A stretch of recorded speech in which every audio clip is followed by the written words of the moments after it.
in high school. He was a super baseball player.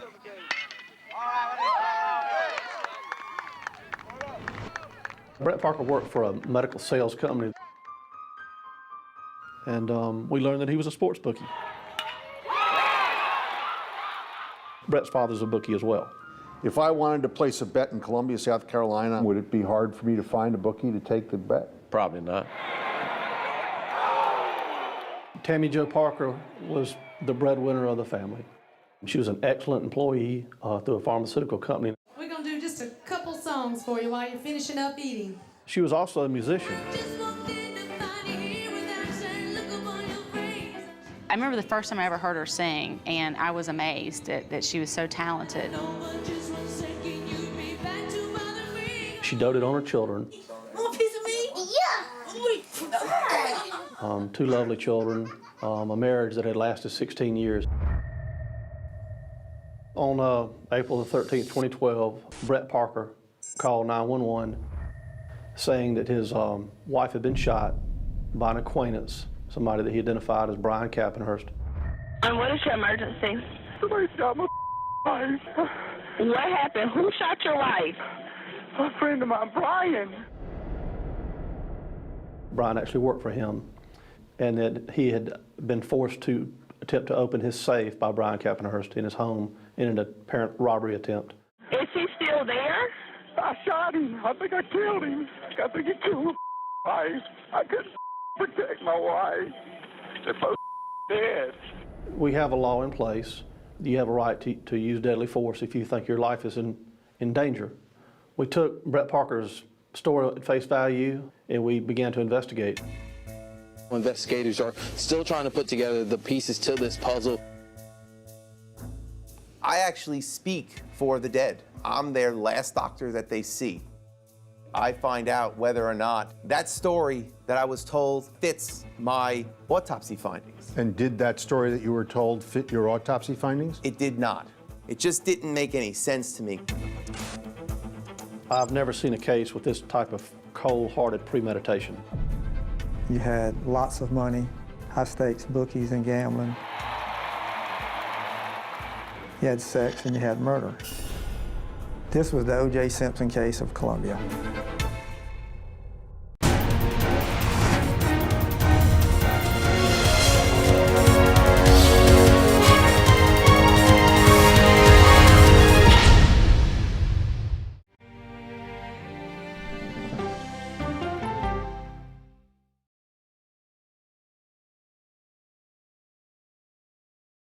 What happens when reporters take you inside the story? I've been asking for over a year and a half for access into this place, and this is the first time we're getting it. You get the all-new CBS Evening News every weeknight.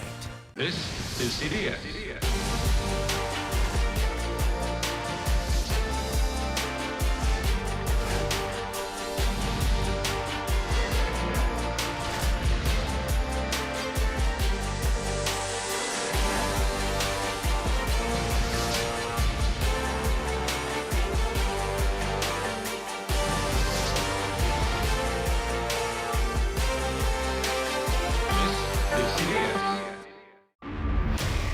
This is NCIS.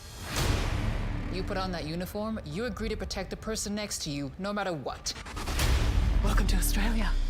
Match made in heaven.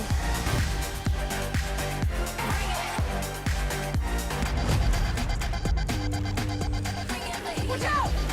Hey, hungry? Shout you a crock burger? NCIS Sydney. All episodes now streaming on Paramount Plus. Returns CBS Full. I'm Erin Moriarty of 48 Hours, and of all the cases I've covered, this is the one that troubles me most. Listen to Murder in the Orange Grove, the troubled case against Carsley Green, wherever you get your podcasts. Be in the know, even when you're on the go, with the CBS Mornings podcast. Some news you can use at the grocery store. Better mornings start better days. When you look good, feel good, you do good. That's right. Listen to CBS Mornings on the go on Apple Podcasts. What happens when the world's best journalists come together? Write a prescription for the healing of America. We're retired and this is our paradise. Now it's gone. You get the stories of America every night. You get the all-new CBS Evening News every weeknight. I can only describe it as evil. Follow and listen to Train to Kill, The Dog Trainer, The Heiress, and The Bodyguard on the free Odyssey app or wherever you get your podcasts. My job can get dangerous sometimes, but I'm very good at what I do. I know you're scared.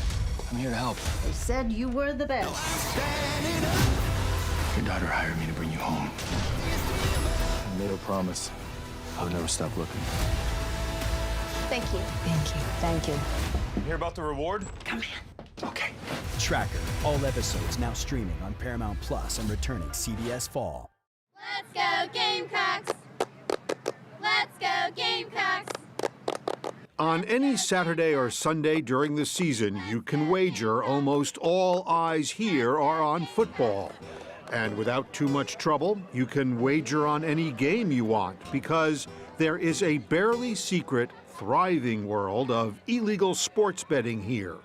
Jack Parker and his son were particularly successful at it. You are a bookie, correct? Yeah, I've been doing it a good while, yes, sir. How long you been doing it? 30 years. I guess it is illegal.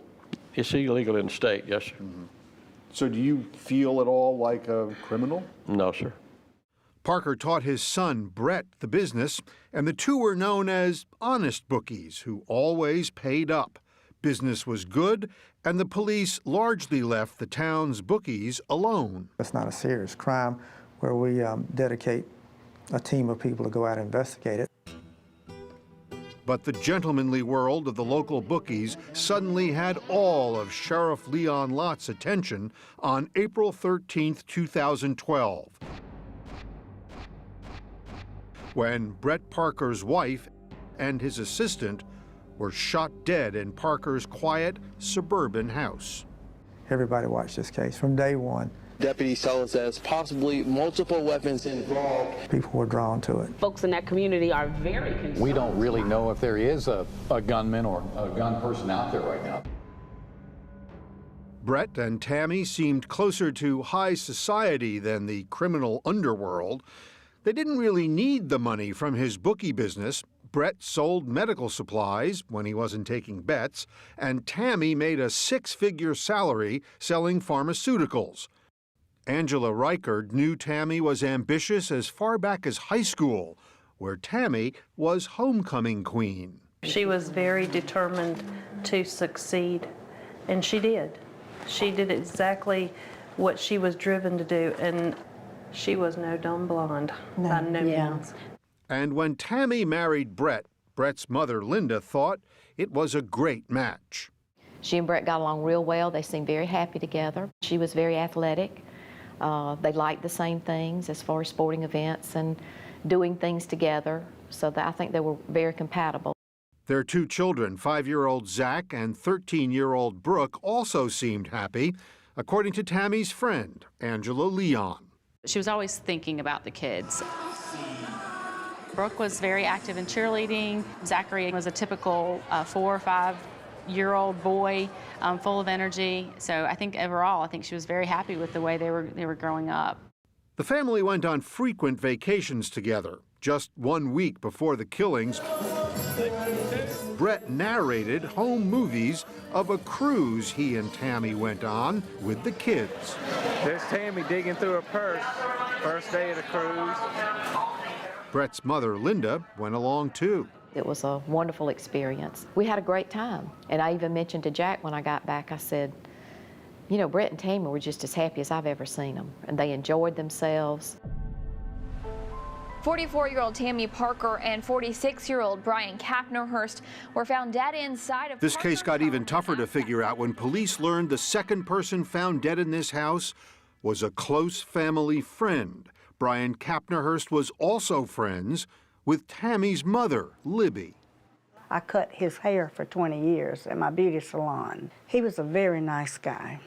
He really was. He talked about what a good mother Tammy was and how Brett had it made.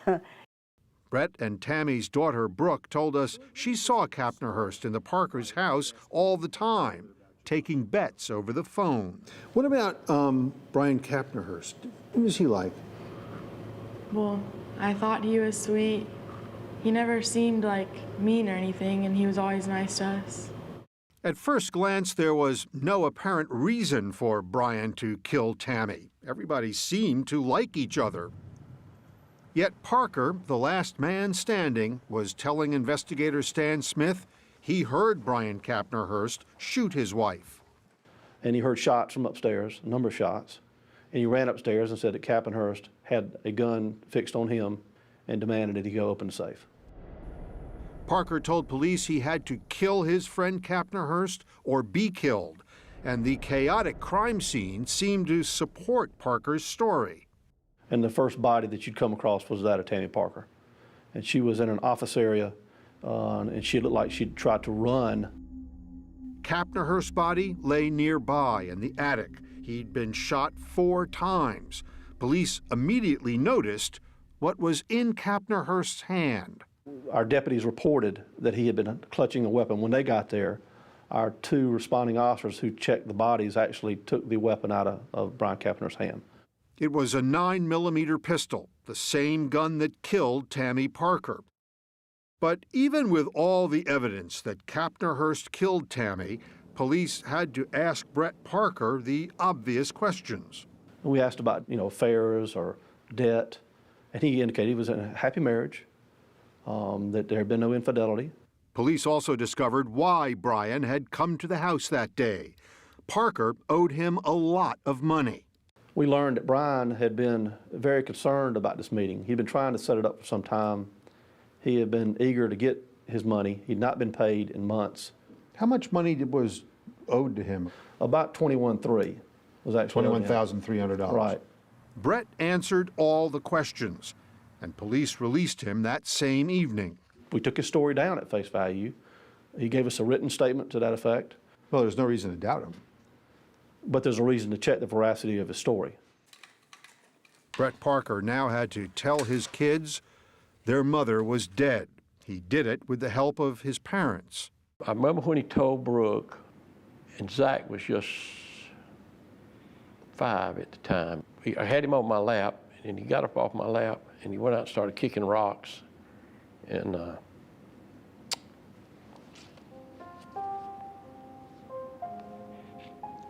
somewhere along the line, he was back in my lap. I remember talking to him, and he said, "Mommy's at the doctor's." I didn't tell him any different. I couldn't. After Brett told his kids, a police officer talked to Brooke about what happened.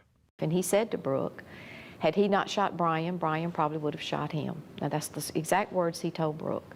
They said self-defense and to protect the family so he didn't die. What did you think of that? It scared me.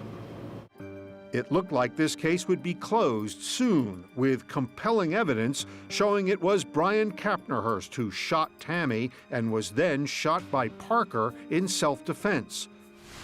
But within about 24 hours, police had a new theory, and this one was much more sinister.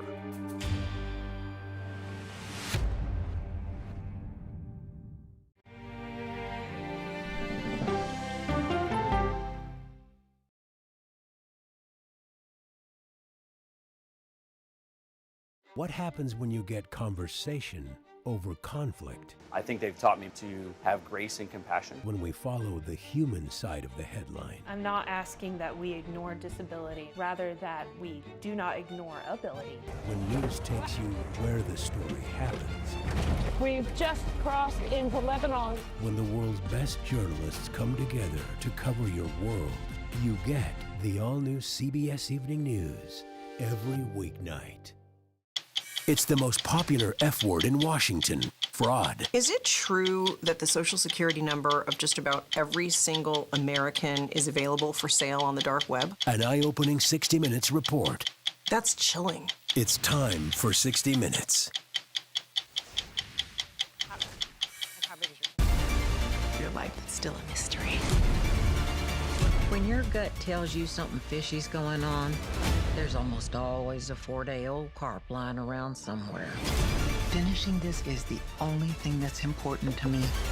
Either way, the truth is coming out. Heading home? Who the hell are you, Madeline Matlock? Matlock. All episodes now streaming on Paramount Plus and returning CBS Fall. Sunday morning, we hail a driverless taxi, plus billionaire Barry Diller's revealing new memoir, and when trash becomes art, this Sunday morning. Politics isn't a game. When do consumers actually get to touch and feel a difference in their lives? Politics is about policy. So you would encourage Democrats to work with Donald Trump on an issue like health care? I'm a voracious consumer of information, and I'm impatient. I don't like to be spun. Do you know if there are active terror cells in the United States right now? To be moderator of Face the Nation means bringing the most powerful stakeholders to the table to become better informed.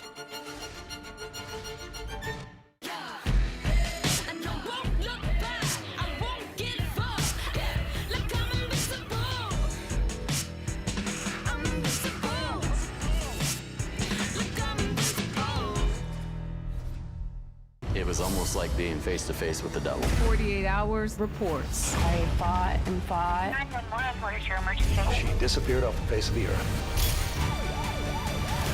Stream 48 Hours, 24/7. Elspeth! Oh, I thought I saw you. And then I thought, well, who else could it be? Dressed as a member of the Lollipop Guild. I work with the police.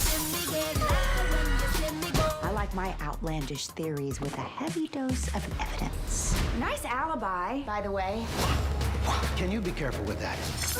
Whoever did this is still out there. And I do love a mystery. Elsbeth. All episodes now streaming on Paramount Plus and returning CBS Fall.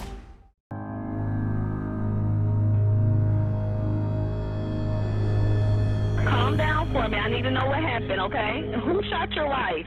A friend of mine, Brian.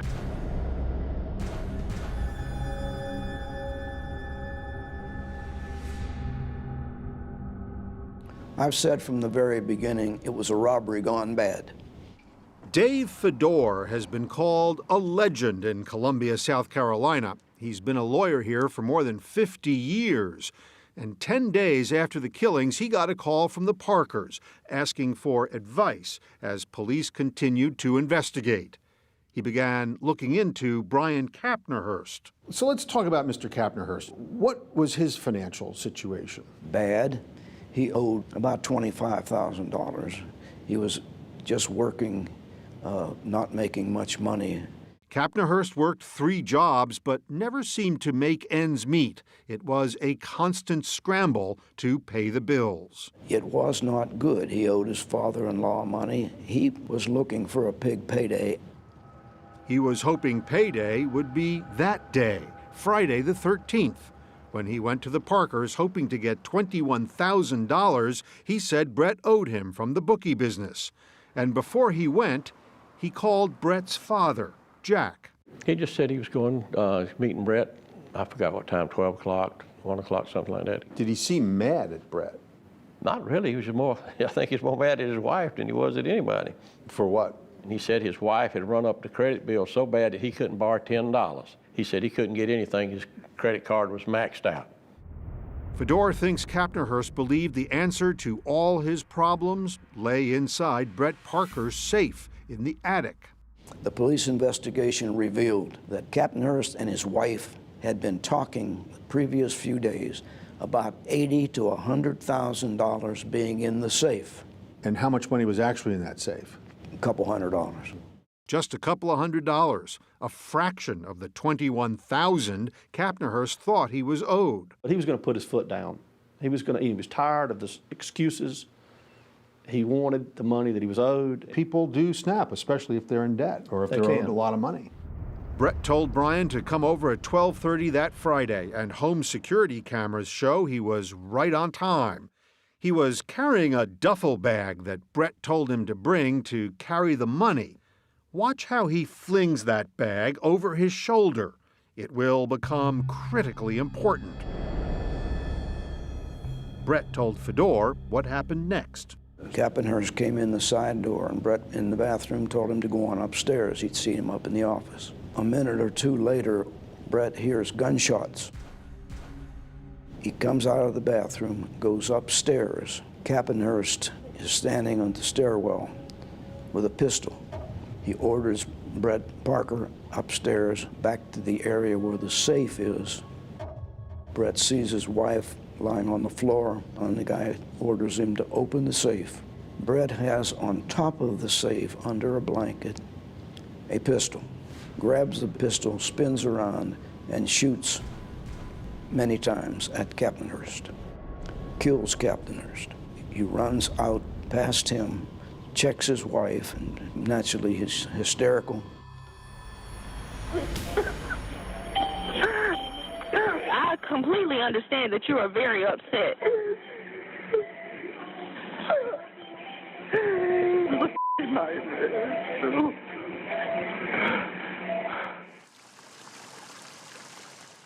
South Carolina is one of 33 states with a form of what's called a stand your ground law, the kind of law that was widely discussed in Florida's George Zimmerman Trayvon Martin case. Is this a case in your mind where Brett Parker was standing his ground? Absolutely. If someone has a pistol pointed at your head, orders you up the stairs, and you have to go to a safe, I think your life is a little bit endangered. It wouldn't have taken me 5 seconds to pull a pistol and shoot him. Investigators did find lots of gunpowder residue at the crime scene, much of it on Brian Cappenhurst. Gunpowder residue comes from the firing of a firearm, and it comes out in a cloud fashion. And was he covered with the residue? It was all over his hands, yes.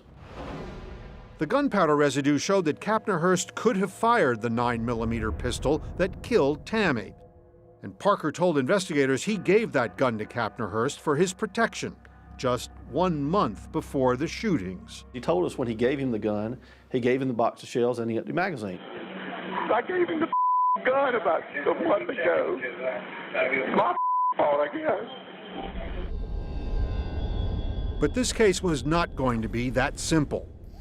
The day after the killings, Dr. Bradley Marcus performed his autopsy on Brian Cappenhurst, and what he found, he says, shows the killings could not have happened the way Brett Parker said. We opened the body bag. He had a significant injury to his left arm. The bone was broken. There was just a gaping hole in his arm. So a significant number of those muscles were damaged.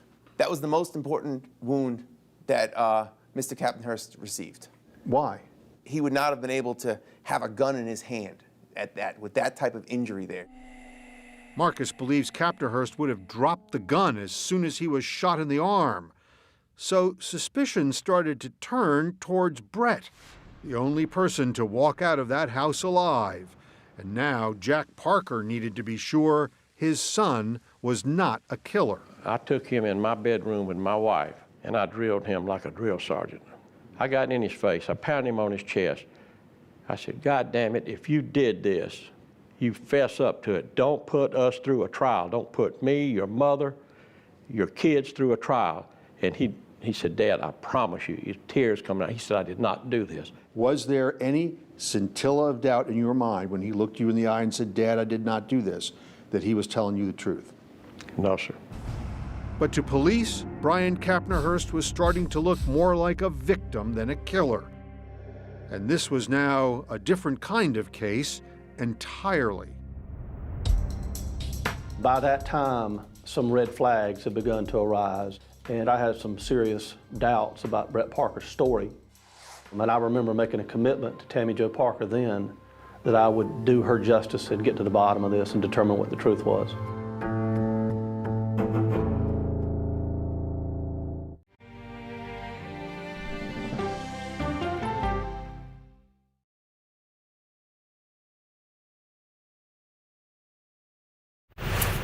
We're NCIS.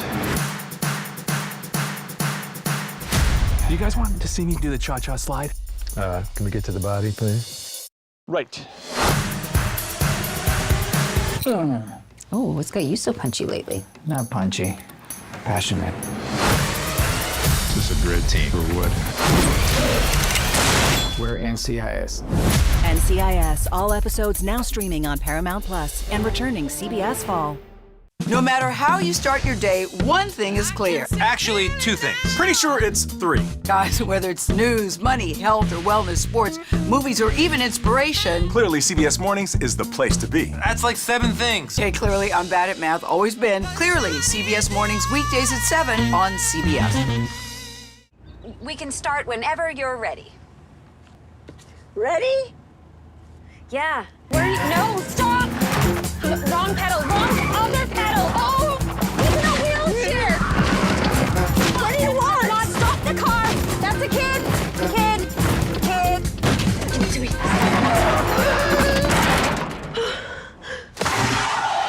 Did I pass? Now serving 942.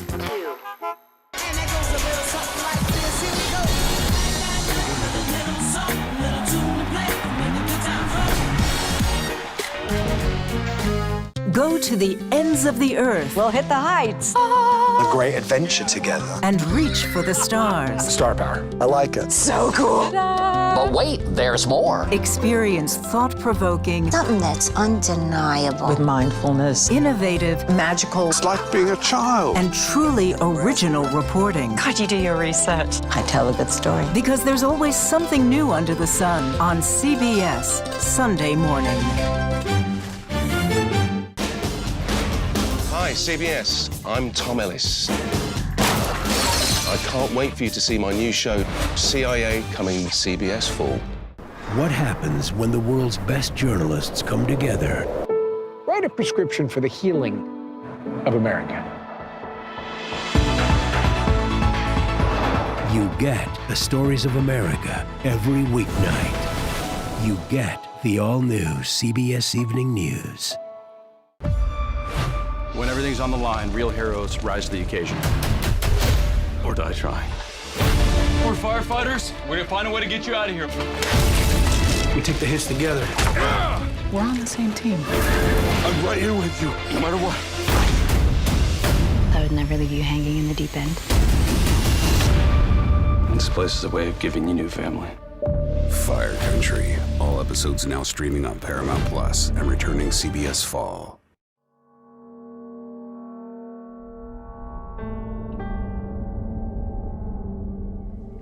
Stan Smith and the rest of the Richland County, South Carolina Sheriff's Department weren't buying Brett Parker's story about how his wife was killed by his friend Brian Kapnerhurst. Evidence pointed to Brett as the killer. But investigators needed more to make an arrest. They had spent hours watching the video from Parker's home security cameras. And then, 43 days after the killings, detectives saw something in a flash. My lieutenant began to continue to study the camera from what we would think would be an irrelevant angle. He discovered the blinds being moved. Look closely at the blinds on the door. Did you see it? A split-second flash, and it might be the key to solving this case. This is the door the surveillance camera was trained on at the Parkers' house. But the police needed to know what was going on the other side of the door, inside the house. They believe that flash was caused by somebody opening these blinds, like this, to peer through them for 2 seconds. And they were in luck because the surveillance camera had a timestamp, so they knew these blinds opened at 24 minutes past 12. That's 7 minutes before Brian Kapnerhurst was seen arriving. Then the question was, who was standing here? It had to be either Tammy or Brett Parker. We then immediately got a search warrant, went back, tested the blinds. The police tested for gunpowder residue. And lo and behold, the results came back that there was small roundlet particles on the blinds, which is consistent with gunpowder residue. What did that mean to you? That meant somebody had fired a gun and looked at those blinds. There was no evidence that Tammy had fired a gun, so police concluded it was Brett looking outside, and by now they thought they knew why. We had theorized at that point that he had killed Tammy Parker. He was anxiously awaiting Brian Kapnerhurst's arrival. And this guy's got to show up, because if this guy doesn't show up, he's got a problem. They believe Brett had lied from day one. They think Brett killed Tammy, then shot Brian Kapnerhurst and placed that gun in his hand to make it look like Brian murdered Tammy and threatened to kill Brett. And as he had peeked out the driveway, he opened those blinds before that, and he had gunpowder on his hands. How important was that evidence? It was important physical evidence. It pushed the ball well over the goal line. It was pretty significant. But weeks had elapsed since the killings, and Dave Fedor, Parker's attorney, did not consider the gunpowder residue significant. 43 days later, and after 80 to 100 police officers were in there tromping all around, it could have gotten there anyway. How much value is that evidence, do you believe? Worthless. But police say the case against Brett Parker was coming together. And they say they found evidence in the strangest place. The bathroom Parker said he was using when Kapnerhurst arrived. Suffice it to say, given what Parker said he was doing, they thought the toilet seat was in the wrong position. How unusual would it be for the toilet seat to be up? I just don't believe that's normal protocol for a male to raise the toilet seat after he uses the toilet seat. Yes, in the way that he needed to use the toilet seat. There were more clues from Parker's home surveillance system. Remember how Kapnerhurst flung his bag over his shoulder? Stan Smith thought it was odd that a box of bullets used in the shooting was found so easily inside the bag. The way we found the magazine and the bullets, they were right on top. And we immediately realized if you throw that over your shoulder, that's going to be mixed up down in the corner of the bottom of the bag.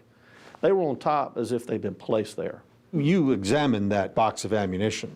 We did. And what did you find? Well, we ultimately processed it and got Brett Parker's thumbprint off of it. What about Mr. Kapnerhurst? No DNA, no fingerprints, but Brett Parker's thumbprint. Parker stopped talking to investigators, but he started talking to their boss, one of the most powerful men in the county, Sheriff Leon Lott. Parker's father, Jack, knew the sheriff and asked him to meet with his son. What was on Brett's mind, in your view, when he decided to go talk to the sheriff? He wanted to clear himself. And why not go to the top? I've never had a so-called alleged criminal go talk to the sheriff. Now that's a new game in my repertoire. What does that show you? It shows me he was stone innocent. Sheriff Lott agreed to meet Brett. He felt like if he could convince me, then, and if I believed him, then he wouldn't be charged. I felt like, after a while that he was just trying to con me. He was trying to con you? He was trying to con me. How do you con the sheriff? How do you con a politician? The sheriff's a politician, he's a good one. Lott allowed Parker to walk him through the crime scene.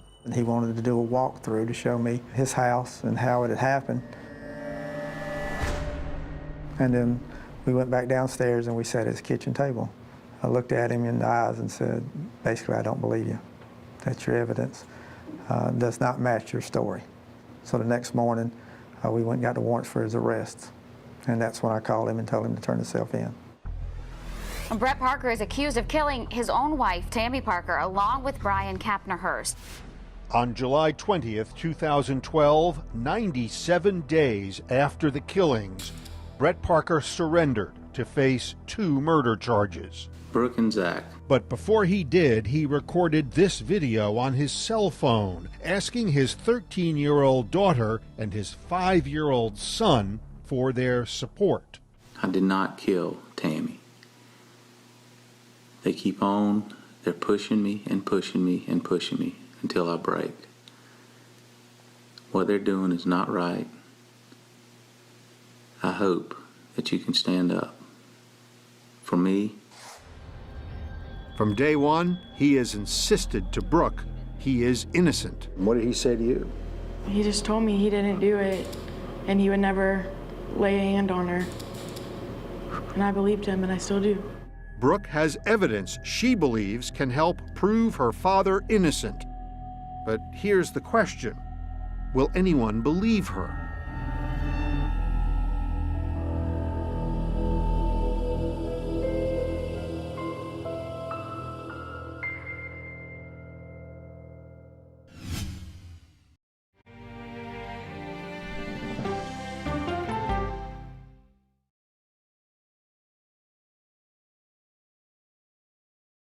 What happens when the world's best journalists come together? This was an entire building. It will take years to rebuild. We're from CBS News, American television. You get the all-new CBS Evening News every weeknight. This case. It's like a screenplay, something straight out of Hollywood. But it's not fiction. It's 48 hours. Human remains found this week. 4 families shattered. There's no physical evidence. The mystery would haunt investigators for years. There's some questions that have to be asked and need to be answered. Like a John Grisham novel. A gripping true crime original. 48 hours. Now streaming on the free CBS News app. No matter how you start your day, one thing is clear. CBS Mornings is the best way to start your day. I can see clearly now. My morning routine. The first thing I do when I wake up is turn off the alarm. I try to remember where I put my phone down. One alarm goes off at 4 a.m. I need not 1, not 2, but... And I'm out the door at 4:15. 3 snoozes to get out of bed fully coherent. How much detail are you looking for? I love a bath full of bubbles. The more bubbles, the better. I'm very quick with the actual coffee, shave, shower, dressed out the door, but all around that is just pure chaos. For example, this morning, these are dirty socks. You want my honest answer? Am I a morning person? I gotta be honest. I wish morning started at like 10 a.m. Can I say that? Clearly. It's a bright, bright, bright way to start your day. CBS Mornings weekdays at 7 on CBS. People with developmental disabilities were once sequestered by the hundreds of thousands in institutions. Many of our fellow citizens are suffering tremendously because lack of attention, lack of imagination, lack of adequate manpower. Disability activists have since torn down barriers blocking them from living at home or in the community. We conclude that Title II of the ADA requires states to provide community-based treatment for persons with mental disabilities. But of the 16,000 people who remain in state-operated institutions, half are in 5 states, and Illinois is one of them. I don't want to live in the institution. It makes me feel discriminated against. Do you think there are people living in institutions in Illinois that don't need to be living there? Yeah, because they're proving it as soon as they get out.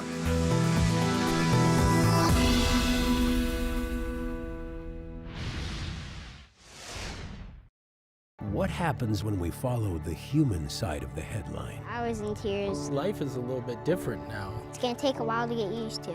And I said it to myself that I can't make this about me. You get the all-new CBS Evening News. I didn't see how Brian could do it. I didn't see how Brett could do it. With Brett Parker's murder trial fast approaching, Libby Carswell, Tammy's mother, still could not be sure who killed her daughter. Was it Parker, her son-in-law, or his assistant, Brian Kapnerhurst? I could not believe either one could do such a thing. And so I was baffled. Defense attorney Dave Fedor thinks he can show a jury that Parker was just standing his ground, defending his home, and had no reason to kill his wife. She was the bankroll with the family. She was making approximately $160,000 a year, the goose that lays the golden eggs, so to speak. Now, anybody in their right mind isn't going to kill a mate that's making all the money. Essentially, what the defense would have to argue is a burglary. But the prosecutors argued strongly that the stand-your-ground defense cannot be used in this case because, among other reasons, the killing took place where a crime, illegal sports betting, was being committed. So the defense will now say this was a robbery that escalated to murder. Dave Fedor has brought in Mark Whitlark as co-counsel. This is a case about a man that was at the end of his rope, who had a desire for money and a plan for violence. But his name's not Brett Parker. His name is Brian Kapnerhurst. The prosecutor is Luck Campbell. We want to talk about the evidence, the hard, cold facts that prove Brett Parker had no other alternative in his mind but to set up the murder of his wife and frame his best friend. Campbell's key witness is Dr. Bradley Marcus, the medical examiner. My feeling is that when I get on the stand, it's over for the defendant. Why do you say that? Because I'm very confident in what I do, and I know what I'm doing in that autopsy room. You can see the break right there. You see the black space? There shouldn't be any black Marcus space. testifies that gaping wound on Kapnerhurst's arm shows there was no way he could have held on to the gun, which he says can mean only one thing. I believe that gun was placed there by Brett Parker. But the question is, why would Parker kill his wife and frame Brian Kapnerhurst? The prosecution says he had the oldest motive in the book. We found a series of text messages between he and a female indicative of an affair. It is damaging and racy evidence that Parker was having an affair with this woman, Lindsay Mullins, his bank teller. She was caught on camera leaving a motel where rooms rent by the hour, and one of those rooms was rented by Brett Parker. What did you do once you got to the motel? He told me there was a room and I went there. And once inside, did y'all have a sexual encounter? Yes. Even his lawyers say there is now no doubt Parker was an adulterer, but that does not mean he is a murderer. Who in the world's going to kill his wife just because he's having an affair? He wasn't going to run off with the young lady, as she testified on the stand. You didn't have any plans to run off or anything with Brett Parker, did you? Not at all. It was just one of those fly-by-night things, and it happens. But the prosecutors argued Parker could have killed his wife for lust or money. Good granny! Because Parker owed over $170,000. As it turns out, Brett the bookie was betting his own money, lots of it, and badly. Brett has a problem, and I think he realized he has a problem. But it was not a reason for murder, I promise you that. Except the prosecutors say Parker's real problem was paying off all those debts. And Tammy had investments and life insurance worth more than $1 million. She had $868,000 of life insurance. And who was the beneficiary listed on that? Brett. Ben Staples was the family accountant. Do you believe that he killed his wife and Brian Kapnerhurst to get the insurance money? To get all the money, not just the insurance, but yeah, there's no doubt in my mind. But this man says Parker might not have needed all that money. Lanny Gunter, who is serving time on federal charges for being a bookie, was Parker's bookie. And he says Parker's big debts were actually no big deal. The debt that Brett had under his account was $100,000, $101,000. Okay. And you weren't worried about that, were you? I've never been worried about Brett. As a matter of fact, if he had called you and said, look, I'm having a problem, you would have wiped the whole thing clean for it, wouldn't you? We would have worked something out, yes, sir. In this case, it is not enough to argue Parker didn't do it. The defense wants to convince the jury that Kapnerhurst did. Remember, the gun that killed Tammy was found in his hand. It was Parker's gun, but he has a witness who will swear she knows Parker gave it to Kapnerhurst a few weeks before the killing. The witness is Brooke, Parker's teenage daughter. So I told my grandpa that I remembered I was in the room when they were having a conversation about it. She said, Daddy gave Brian a gun. I said, how do you know? She said, I was there. And told him that. I said, you may have just saved your daddy's life. So 14-year-old Brooke Parker takes the stand. When I was in the office, Brian and my dad were discussing a gun that my dad had.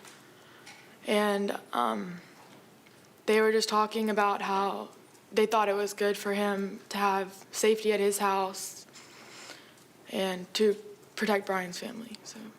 But when the prosecutor cross-examines Brooke, it does not go well. What were you feeling when you were being cross-examined by the prosecutor? I was scared. I'll give that back. The prosecutor asks Brooke to read a transcript of a recorded phone conversation she had with her father in jail. The prosecutor claims Parker was coaching his daughter about what to say to help him. I'm not doing it just to help him. I was in the room and I witnessed them talking about how he was giving a gun to Brian. I'm not lying about that. I was there and I remember. It is hard to watch. Everybody in the courtroom knows what Brooke has been through. To see her up there on the stand, bless her heart, she was trying to save her dad. That's all she had to hold on to. Nobody knows if the jury believes Brooke's testimony. And now the defense decides the only person who can save Brett Parker might well be Brett Parker himself.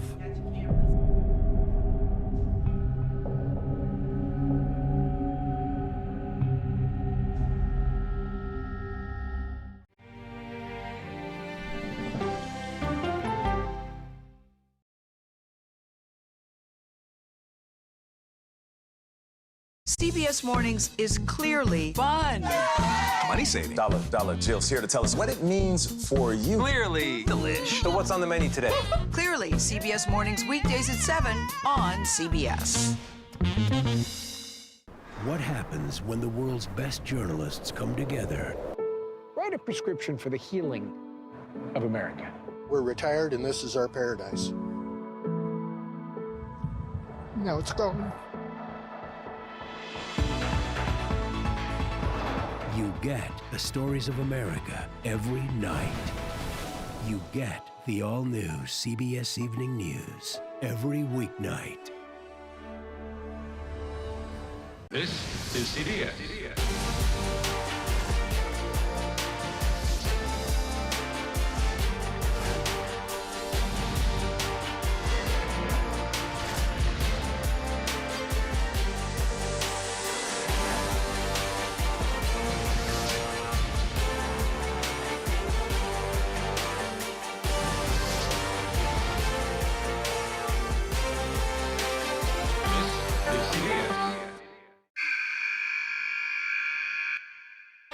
I had progressively fallen deeper into the world of online sports betting. The risk is the rush. What do you think is driving the spike in popularity? I think it's legality.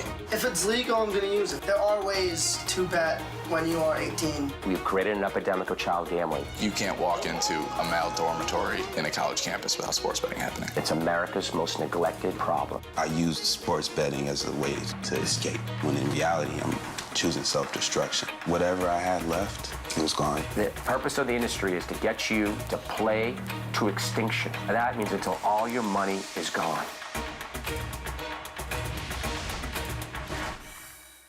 Go to the ends of the earth. We'll hit the heights. And reach for the stars. Star power. I like it. Ta-da! I want to be part of this. Because there's always something new under the sun on CBS Sunday morning. You've probably heard of the NCIS from the hit TV series, but we're about to take you inside its real-life work. Listen to 48 Hours NCIS early and ad-free on the 48 Hours Plus subscription on Apple Podcasts. Okay, let's go. You guys good? Start at the beginning. All right, we good? Keep going. The clock, it's ticking. Off we go. 60 minutes. Is this what you want? 60 minutes. 60 minutes! It's time for 60 Minutes, Sundays on CBS.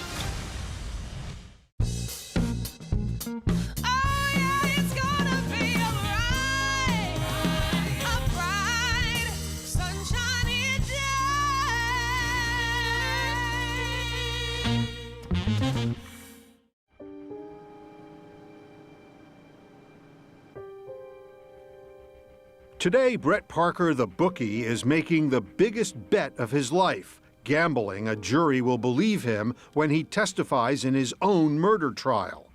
Do you plan on testifying today, sir? Yes, ma'am. All right, and is that your decision? Yes, ma'am. All right, thank you. You may take the stand. It is a big risk for Parker, but his lawyer, Dave Fedor, says Parker really has no choice. In South Carolina, if you're accused of shooting somebody, they want the defendant to get on the stand and say, I ain't done it. As we walked by the office, I could see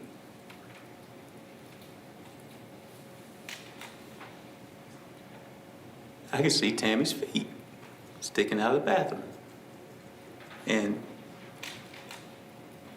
then I knew something was wrong, bad.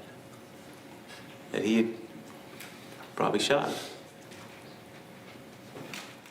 Parker has to confront the sordid details of his life that are now public, his adultery and his gambling addiction. He says he told Tammy about his compulsive betting. I sat in bed, she hugged me, and I was shaking, I was scared. I mean, I had a gambling problem. But as Tammy is, she comforted me and she took me back. Tammy was like that. She was the best. But you would never do anything to hurt her. Never hurt her. I would never hurt Tammy. Never had. And this is all playing out in front of Parker's teenage daughter, Brooke. She was in court almost every day. Are you glad you were there? Can I ask why? To let my dad know I was supporting him. And Parker can use all the support he can get. Prosecutor Luck Campbell is pushing him, and he's pushing back.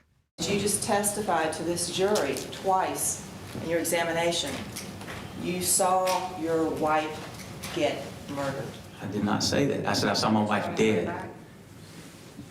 Your quote just went through seeing my wife murdered. See, there you go twisting stuff again. That's what happened. She was murdered. I didn't see the actual event take place, but I know what happened. That's what I'm talking about. You twist. That's what you do. You twist more stuff than I've ever seen. But despite all the pushing, Parker sticks to his story. Did you think it was important to tell the police the truth? I did tell them the truth. I've told them what's happened in that house, and that is the truth. And I believe, as I see it, the evidence proves it, that Brian pulled the trigger and killed Tammy. That's the whole thing in this case. It's not that I was a gambler. That has nothing to do. It's not that I had an affair. What is the fact that Brian pulled the trigger and killed my wife. That is the fact. All this other stuff that y'all are trying to paint a picture of, painting me out to be this bad guy, is not true. To use his lawyer's words, Parker has told the jury repeatedly that he ain't done it. And now the jurors will decide if they believe him. What was the waiting like? Oh, my heart was just pounding. I don't know what the verdict's gonna be. Because he was very convincing on the stand. If I didn't know the whole case, what he's saying on the stand, I'd believed him.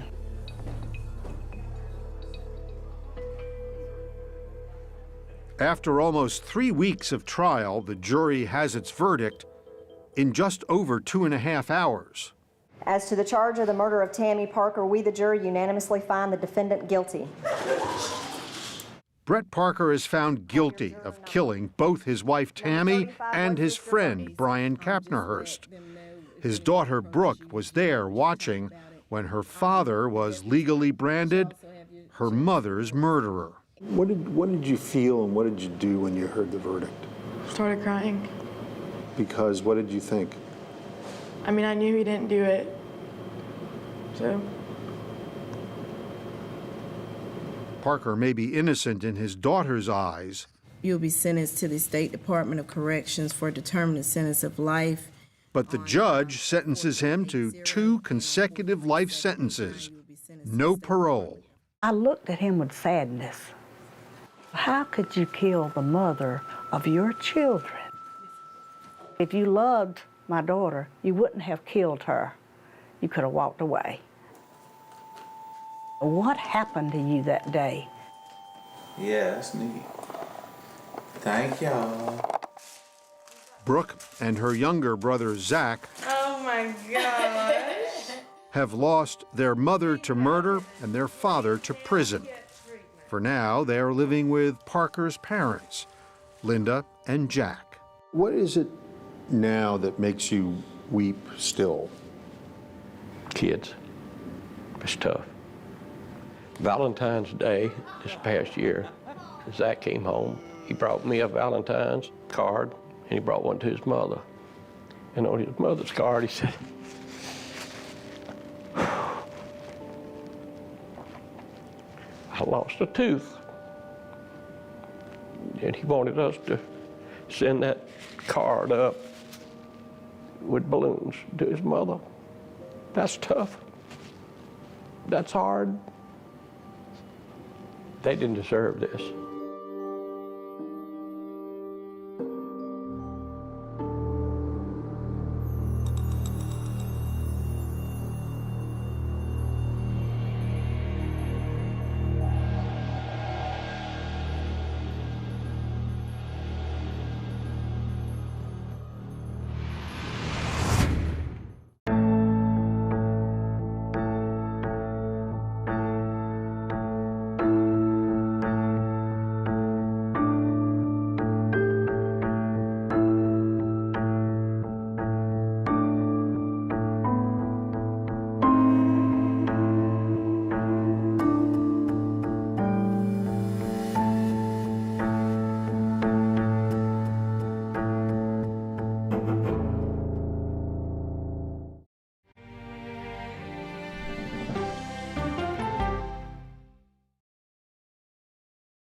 CBS Mornings is clearly fun. Money saving. Dollar Jill's here to tell us what it means for you. Clearly delish. So what's on the menu today? Clearly, CBS Mornings weekdays at 7 on CBS. What happens when the world's best journalists come together? Write a prescription for the healing of America. We're retired and this is our paradise. Now it's gone. You get the stories of America every night. You get the all-new CBS Evening News every weeknight. This is CBS.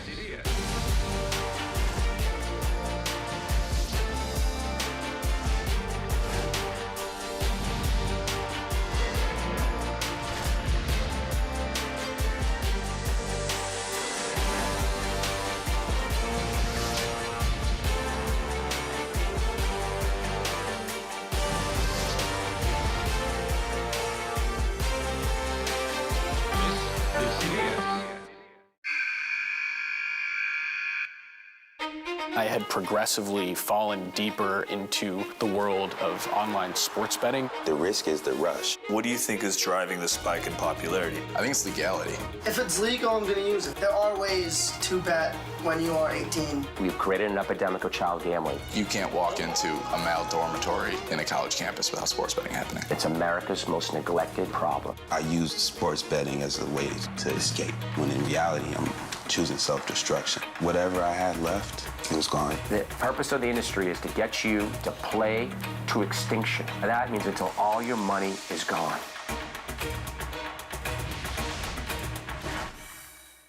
Go to the ends of the earth. We'll hit the heights. And reach for the stars. Star power. I like it. Ta-da! I want to be part of this. Because there's always something new under the sun on CBS Sunday morning. You've probably heard of the NCIS from the hit TV series, but we're about to take you inside its real-life work. Listen to 48 Hours NCIS early and ad-free on the 48 Hours Plus subscription on Apple Podcasts. Okay, let's go. You guys good? Start at the beginning. All right, we good? Keep going. The clock, it's ticking. Off we go. 60 minutes. Is this what you want? 60 minutes. 60 minutes! It's time for 60 Minutes, Sundays on CBS.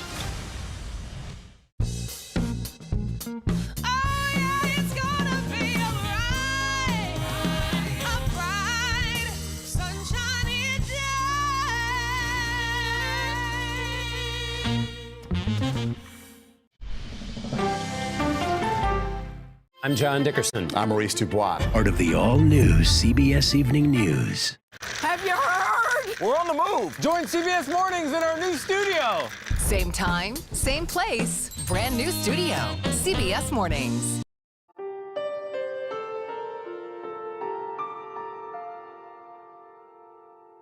State police are looking into the disappearance of a Tioga Center woman, Michelle Harris. This morning, about 10:05 a.m., we arrested Calvin Harris. He's charged with one count of second-degree murder.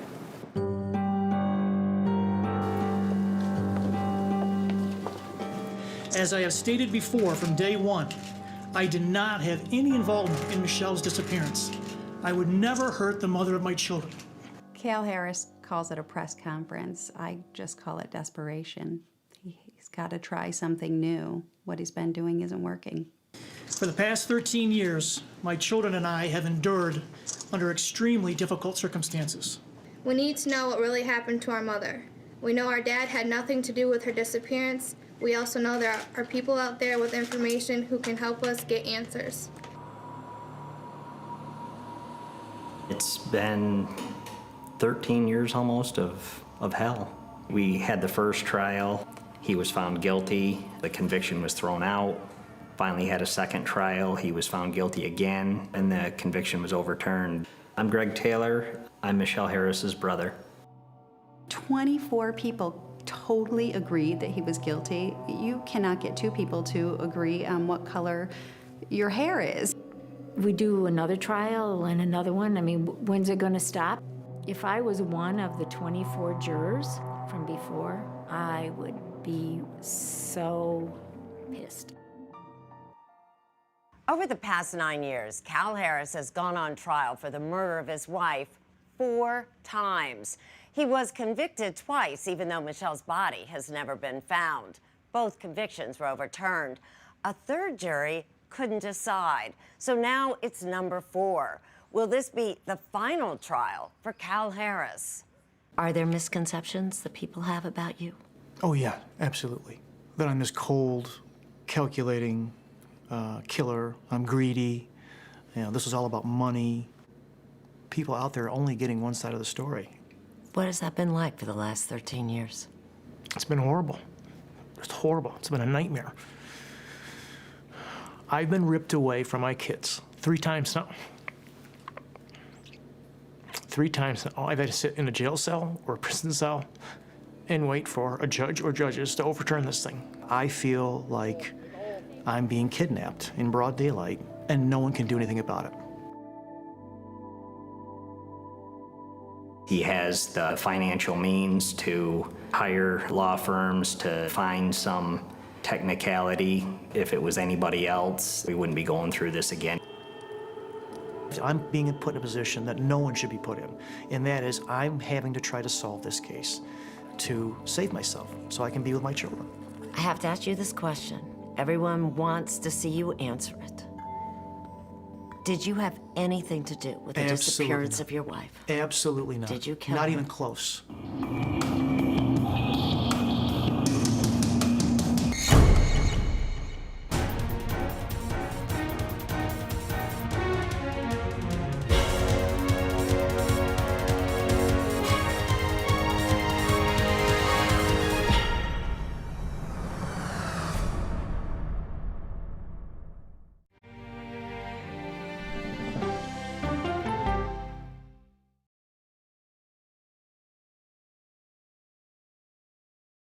What happens when reporters take you inside the story? I've been asking for over a year and a half for access into this place, and this is the first time we're getting it. You get the all-new CBS Evening News every weeknight. This is CBS.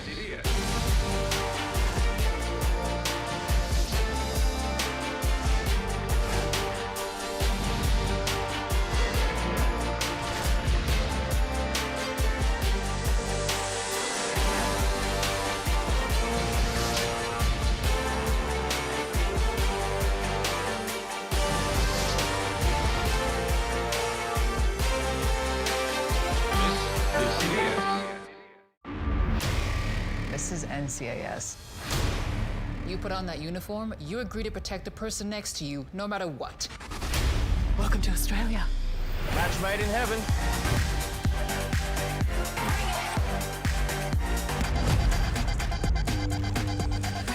Watch out! Hey, hungry? Shout you a crock burger. NCIS Sydney. All episodes now streaming on Paramount Plus. Returns CBS Full.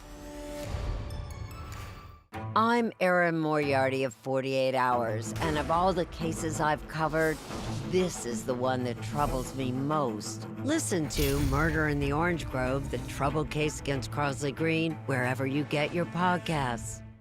Be in the know, even when you're on the go, with the CBS Mornings podcast. Some news you can use at the grocery store. Better mornings start better days. When you look good, feel good, you do good. That's right. Listen to CBS Mornings on the go on Apple Podcasts.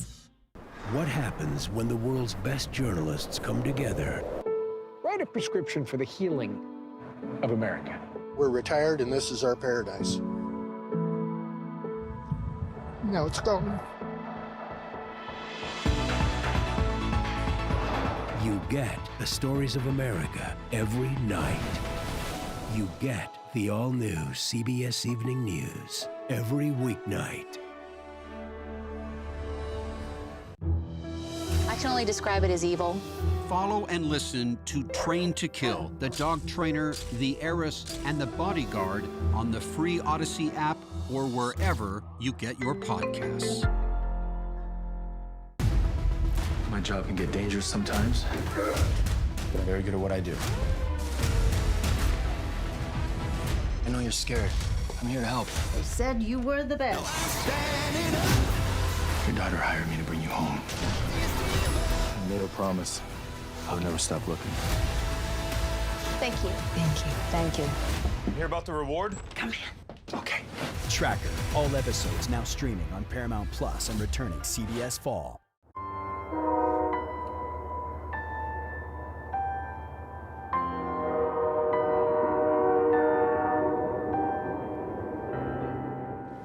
"13 years ago, my brothers, Taylor and Tanner, my sister Jenna, and I experienced two horrific tragedies. Our mother, Michelle Harris, disappeared, and our father, Cal Harris, was targeted as a suspect." Has any of your children asked you point blank whether you had anything to do with your wife's No. disappearance? Your dad says that not one of you has ever asked him whether he was involved. You Well, we haven't? already know. There's been no doubt. So you haven't had to ask? No. September 12th of 2001 was a long time ago, but it's the day that I lost Michelle. For the Harris children, that date changed their lives. For their nanny, Barb Thayer, it all started when she was awakened by an unexpected phone call. It was like 7 o'clock in the morning, and it was Cal. And he said, "Barb, can you come help me get the kids ready for school? Michelle didn't come home last night." And I said, "What?" And he said, "Michelle's not here. I need to get the kids ready for school." And I said, "I'll be right there." I remember when I was driving up there, I kept saying to myself, "Michelle, where the hell are you?" I went in through the garage and I hollered and I said, "Cal, is Michelle here?" And he said, "No, she's not." And I said, "Well, her car is at the end of the driveway." And he said, "Well, we got to go get it." 8:05 on September 12th. That is a time that will stick in my head for the rest of my life, probably. Most every morning at that time, Nikki Burdick would call her close friend Michelle. Nikki said, "Barb, what are you doing there?" And I said, "Well, Michelle never came home." She did not spend the night out. That was not Michelle. Where the hell are you? I called Michelle's cell phone. You need to call me as soon as freaking possible. I knew that something happened to Michelle. Tioga County in upstate New York, where Michelle Harris lived, is the kind of place people go to escape the crime of the big cities. A murder in Tioga County, it's a pretty rare occurrence. What about disappearances? Even more so. For an actual person to go missing and not be able to find them is extremely rare. The disappearance of Michelle Harris mystified State Police Captain Mark Lester. Normally, you would expect at some point along this way, we're going to find her. And we still haven't been able to find her remains. It was unusual that Michelle's van would be sitting at the end of her driveway in the early morning hours of September 12, 2001. It was a gut feeling, I think, right from the get-go that something was wrong. But getting a search underway on the day after September 11th wouldn't be easy. We had just sent 500 or 600 troopers to New York City the night before. So trying to gear this thing up quickly wasn't happening as easily as it normally would. Adding to the pressure, Michelle was the wife of Cal Harris, a prominent businessman from a wealthy and influential Tioga County family. It's a family with, significant stature in the community. The patriarch, Dwight Harris, bought a string of car dealerships that his three sons helped him run. Michelle, fresh out of college, was working as a secretary at one of the dealerships when she caught the eye of Dwight's youngest son, Cal. She is, to this day, she is one of the most beautiful women I've ever seen. And then, I got to know her. She's funny and outgoing. And Michelle was just like a magnet. She was beautiful and she was a happy person. And she was young. I think that was something that thoroughly attracted Cal. And Cal was a catch, an outstanding athlete in high school, an All-American lacrosse player in college, and by the age of 27, a successful businessman. I think it was like a Cinderella story. Michelle, the older of two children from a working-class family, had never met anyone like Cal. Michelle came from a small town, not a wealthy family or anything like that. And then here's this man that kind of sweeps you off your feet, and you travel and you do fun things. It was a fairy tale romance, and no one was happier than Michelle when she married Cal and became pregnant. By the time she was 33, she had 4 children under the age of 6. Michelle was the emotional, the loving, the caring, the one that did the daily stuff. Cal was the provider. And he provided well. Michelle and Cal lived on a 252-acre estate, complete with a private lake. If there were any marital problems, Michelle kept them hidden from friends and family, including her sister-in-law, Shannon Taylor. I thought that her life was absolutely perfect. You never saw her when she wasn't smiling or laughing. Until Michelle's fourth child was born. That's when Shannon would learn that life at the Harris house was no longer quite so perfect.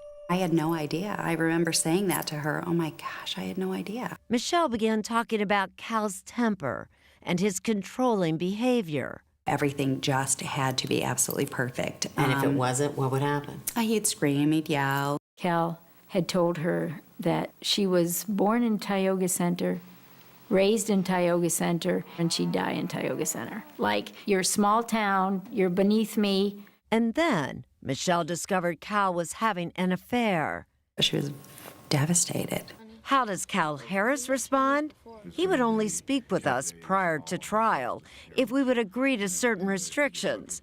And if you notice, his attorney Bruce Barquette was there. That's just something that I'd rather leave to the courtroom. To stop Harris from answering some questions. Cal and Michelle tried to save the marriage, but in January 2001, after 10 years, Michelle filed for divorce. Did Cal want this divorce? No. No. No. He told her many times, "You will not divorce me." Michelle's brother Greg says it was a bitter split as Michelle fought with Cal over money, demanding a full accounting of his businesses. There's no way that he was going to let Michelle take his family money. The situation was made even worse because the couple, forced by the courts, continued sharing the house. It was extremely tense. You know, there would be a lot of times when I'd be there and they'd be hollering back and forth. But on September 9, 2001, Barb remembers a change in Michelle. She seemed happier. She says, I am finally getting my life back. I can't believe how I feel. Barb says that while Michelle hadn't told her husband yet, she had decided to accept a financial offer from Cal and finalize the divorce. 3 days later, just hours before she was supposed to meet her lawyer, Michelle Harris disappeared.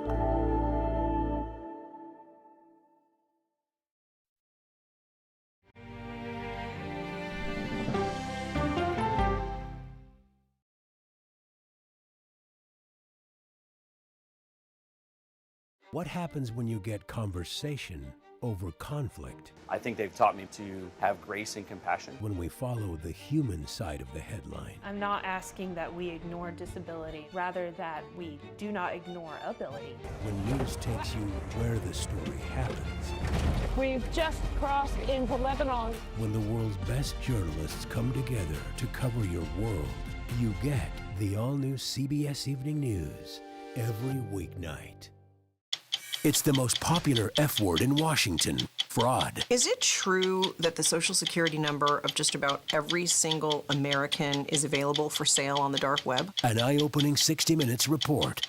That's chilling. It's time for 60 Minutes. Your life is still a mystery. When your gut tells you something fishy's going on, there's almost always a 4-day-old carp lying around somewhere. Finishing this is the only thing that's important to me. Either way, the truth is coming out.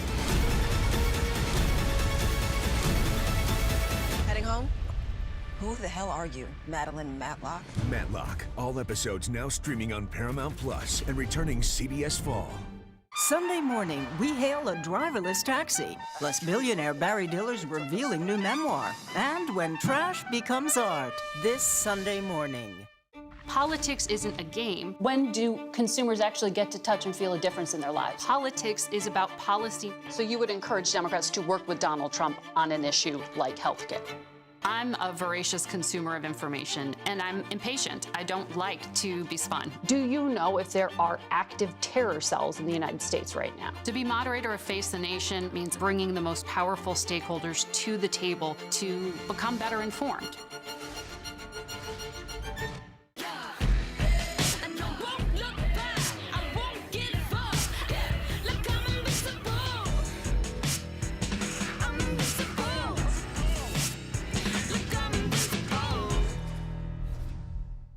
was almost like being face-to-face with the devil. 48 Hours reports. I fought and fought. 911, what is your emergency? She disappeared off the face of the earth. Stream 48 Hours, 24/7. Elspeth! Oh, I thought I saw you. And then I thought, well, who else could it be? Dressed as a member of the Lollipop Guild. I work with the police. I like my outlandish theories with a heavy dose of evidence. Nice alibi, by the way. Can you be careful with that? Whoever did this is still out there. And I do love a mystery. Elsbeth, all episodes now streaming on Paramount Plus and returning CBS Fall.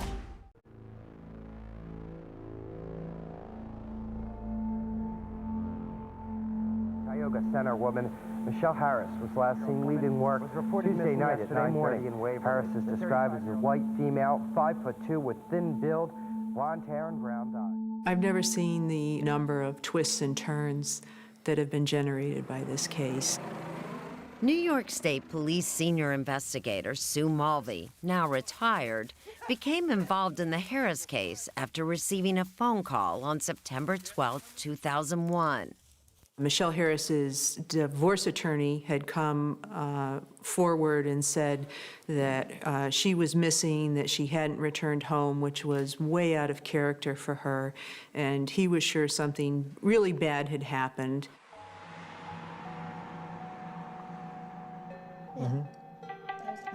Shannon Taylor also feared the worst. I said to the secretary when I walked out of my office, I said, I don't know when I'll be back. I am pretty sure that my brother-in-law killed my sister-in-law. So you thought that immediately? And so, less than 1 hour after Michelle's divorce lawyer made the call, investigators Mike Myers and Mike Young arrived at Cal Harris's dealership to question him. He was very calm and unemotional. He didn't seem to us that he was trying to hide anything or stop us from doing anything. If Cal had something to hide, he sure didn't act like it. He even took the investigators back to his house so they could look around for themselves. Was Cal willing to take you through every room? Absolutely. Upstairs, downstairs, he wasn't concerned at all about us being in his house or at the end of his driveway. There was no problem.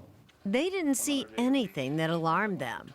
But to investigator Myers, Cal seemed almost too unconcerned. He comes across as personable and cooperative. To me, it seems like there's a little something missing. Cal Harris denied he had anything to do with Michelle's disappearance. Instead, he told investigators to take a closer look at Michelle herself. While she was still sharing the house with her husband, Michelle was leading the life of a single woman. When Cal reportedly cut off much of her allowance, she began working nights at a local restaurant. Suddenly, she had freedom, money of her own, and new men in her life. Once she disappeared, the men became suspects. On top of the list, 23-year-old Brian Early. Not only was Michelle dating the much younger man, she was with him the night she disappeared. You were one of the last people to see her alive, Brian. Last person who was admitting to it. That puts you in a bad spot, doesn't it? Yeah. On the evening of September 11th, Brian admits Michelle had stopped by his apartment after work. He says she left to drive home just after 11 p.m. I walked her to her van, closed the door, I leaned in the window, gave her a kiss goodnight, told her I loved her, see her tomorrow. And that was it. She backed out of my parking spot, drove away. Brian, a land surveyor living in Philadelphia, started dating Michelle after he met her at a local bar in the fall of 2000. Said she had 4 children, said she was not happy with her marriage. That Michelle was married and still living with her husband didn't worry Brian. And in June of 2001, he gave up his job and home to move to Tioga County just to be near Michelle. He even gave her money to help buy a house in Owego. Was that everything you had? No, it was a good chunk of it. You must have really... I loved her. And he hoped to marry Michelle as soon as her divorce was final.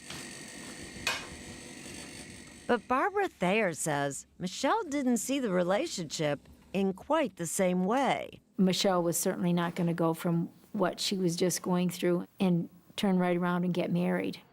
But Brian wasn't the only man Michelle was seeing. Michelle had also dated a co-worker, Michael Casper, a secret she kept from even her closest friend, Nikki Burdick. That I did not know about. I would think I was as surprised as anybody else that found out about that. As it turned out, before Michelle saw Brian on the night she disappeared, she had drinks after work with Michael Casper.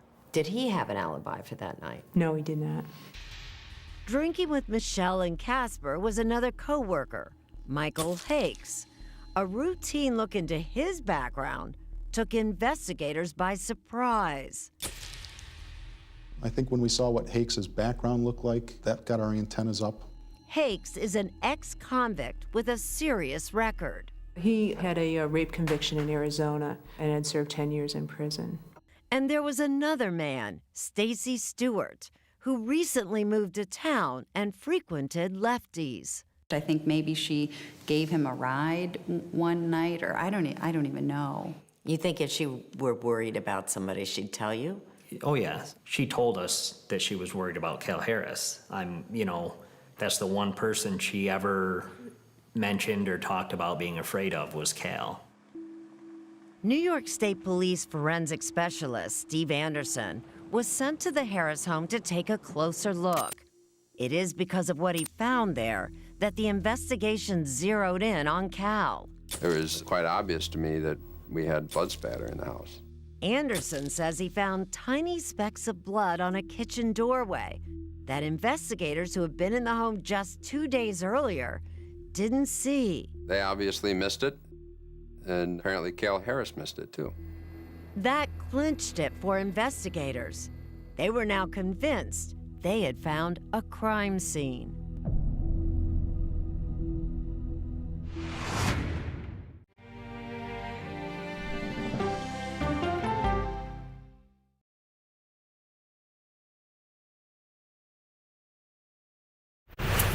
We're NCIS. Do you guys want to see me do the cha-cha slide? Can we get to the body, please? Right. Oh, what's got you so punchy lately? Not punchy, passionate. This is a great team for what? We're NCIS. NCIS, all episodes now streaming on Paramount Plus and returning CBS Fall. No matter how you start your day, one thing is clear. Actually, two things. Pretty sure it's three. Guys, whether it's news, money, health, or wellness, sports, movies, or even inspiration. Clearly, CBS Mornings is the place to be. That's like 7 things. Okay, clearly, I'm bad at math, always been. Clearly, CBS Mornings, weekdays at 7 on CBS. We can start whenever you're ready. Ready? Yeah. No, stop! Wrong pedal, wrong other pedal. Oh, he's in a wheelchair. What do you want? Not stop the car. That's a kid.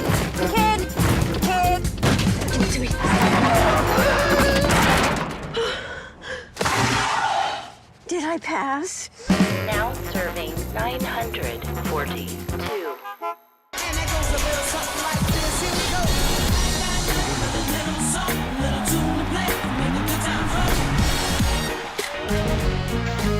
Go to the ends of the earth. We'll hit the heights. A great adventure together. And reach for the stars. Star power. I like it. So cool. But wait, there's more. Experience thought-provoking. Something that's undeniable. With mindfulness. Innovative. Magical. It's like being a child. And truly original reporting. God, you do your research. I tell a good story. Because there's always something new under the sun on CBS Sunday morning. Hi, CBS. I'm Tom Ellis. I can't wait for you to see my new show, CIA, coming CBS Fall. What happens when the world's best journalists come together? Write a prescription for the healing of America. You get the stories of America every weeknight. You get The all-new CBS Evening News. When everything's on the line, real heroes rise to the occasion. Or die trying. We're firefighters. We're gonna find a way to get you out of here. We take the hits together. We're on the same team. I'm right here with you, no matter what. I would never leave you hanging in the deep end. This place is a way of giving you new family. Fire Country. All episodes now streaming on Paramount Plus and returning CBS Fall.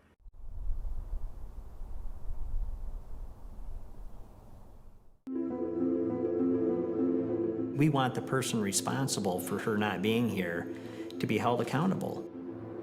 What happened to 35-year-old Michelle Harris, last seen late on the night of September 11, 2001? Friends and family still wonder, why hasn't her body been found? It's actually hard to believe. I think we always expected to know, to find something that would just make this case crystal clear. The mystery of Michelle's disappearance has weighed heavily on her friends and family. But they say Michelle's estranged husband, Cal, seemed to move on immediately. He took up a relationship with his old girlfriend. How soon after Michelle disappeared? The night of Michelle's birthday, which is September 29th. So that was like 18 days. Barb Thayer continued to watch the children for Cal after Michelle disappeared. He never asked me, have you heard from Michelle? Did Michelle call you? Is she wondering where the kids are? He never has mentioned Michelle to me. And I worked for him for a solid year afterwards. Did he call you? No. He didn't call you? He didn't say, like, oh my God, you know, I'm really worried about your daughter. No. Michelle's father, Gary Taylor, was deeply troubled by Cal's apparent lack of concern. When we'd have birthday parties for the kids, he would drive them down sometimes, but he would never look at you or look you in the face. So that's when it became kind of more evident to me that I think he might have had more to do with it than what I was initially thinking.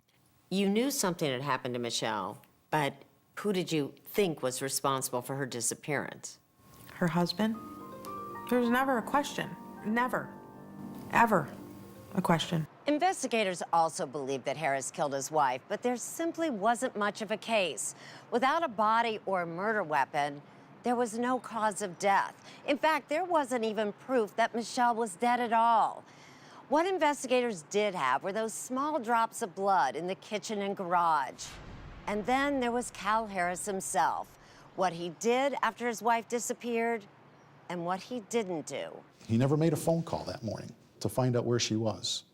If the mother of your children, who takes care of them every morning, suddenly doesn't show up, I think your first reaction is going to be to pick up the phone and make a call and say, hey, where the hell are you?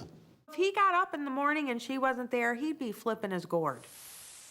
Nikki Burdick says Cal's demeanor was completely out of character. That is not in his personality to be calm, cool, and collective about anything. Cal is a very explosive person. He has a temper. But that morning, Barb Thayer says, Cal was unusually calm about Michelle's disappearance. And after looking through Michelle's van, she says he made a strange request. He said, oh my gosh, this car is a mess. I want you to drop it off at the dealership and I'm going to clean it from top to bottom. It just reinforced to me that there was something wrong. Barb also found it odd that following Michelle's disappearance, Cal seemed unconcerned about security. The locks were never changed. Security codes weren't changed. The house was never kept locked. Were you scared that if someone could take Michelle, someone could take the kids? Well, no, because we're safe here. You know, the accusation is that this crime took place in this house, and it didn't. You know, there's nothing happened here, and we've always been safe here.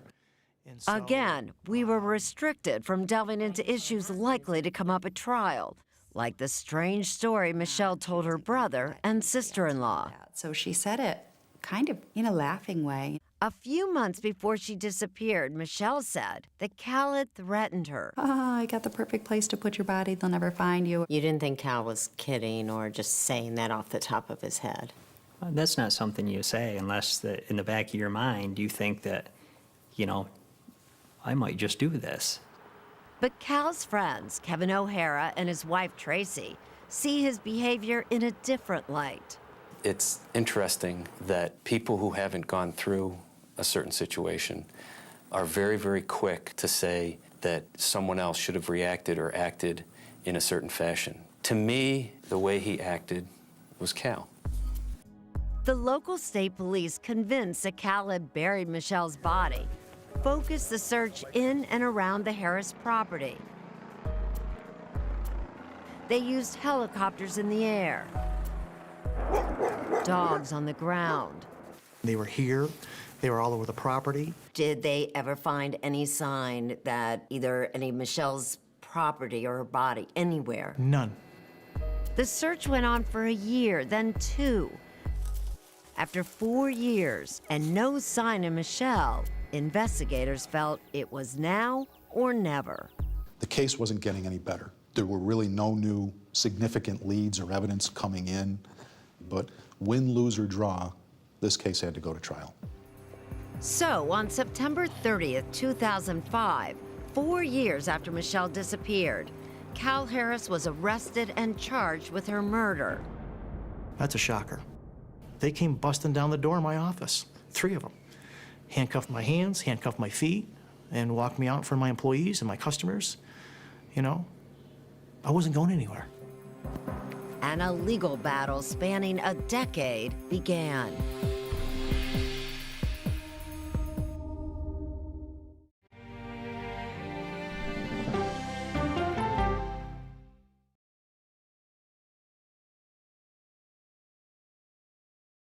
What happens when the world's best journalists come together? This was an entire building. It will take years to rebuild. We're from CBS News, American television. You get the all-new CBS Evening News every weeknight. This case. It's like a screenplay, something straight out of Hollywood. But it's not fiction. It's 48 hours. Human remains found this week. 4 families shattered. There's no physical evidence. The mystery would haunt investigators for years. There's some questions that have to be asked and need to be answered. Like a John Grisham novel. A gripping true crime original. 48 hours. Now streaming on the free CBS News app. No matter how you start your day, one thing is clear. CBS Mornings is the best way to start your day. I can see clearly now. My morning routine. The first thing I do when I wake up is turn off the alarm. I try to remember where I put my phone down. One alarm goes off at 4 a.m. I need not 1, not 2, but And I'm out the door at 4:15. 3 snoozes to get out of bed fully coherent. How much detail are you looking for? I love a bath full of bubbles. The more bubbles, the better. I'm very quick with the actual coffee, shave, shower, dressed out the door, but all around that is just pure chaos. For example, this morning, these are dirty socks. You want my honest answer? Am I a morning person? I gotta be honest. I wish mornings started at like 10 a.m. Can I say that? Clearly. It's a bright, bright, bright way to start your day. CBS Mornings weekdays at 7 on CBS. People with developmental disabilities were once sequestered by the hundreds of thousands in institutions. Many of our fellow citizens are suffering tremendously because lack of attention, lack of imagination, lack of adequate manpower. Disability activists have since torn down barriers blocking them from living at home or in the community. We conclude that Title II of the ADA requires states to provide community-based treatment for persons with mental disabilities. But of the 16,000 people who remain in state-operated institutions, half are in 5 states, and Illinois is one of them. I don't want to live in the institution. It makes me feel discriminated against. Do you think there are people living in institutions in Illinois that don't need to be living there? Yeah, because they're proving it as soon as they get out.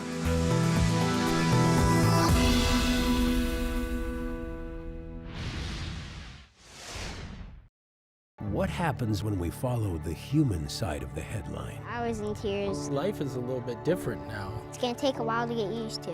And I said it to myself that I can't make this about me. You get the all-new CBS Evening News.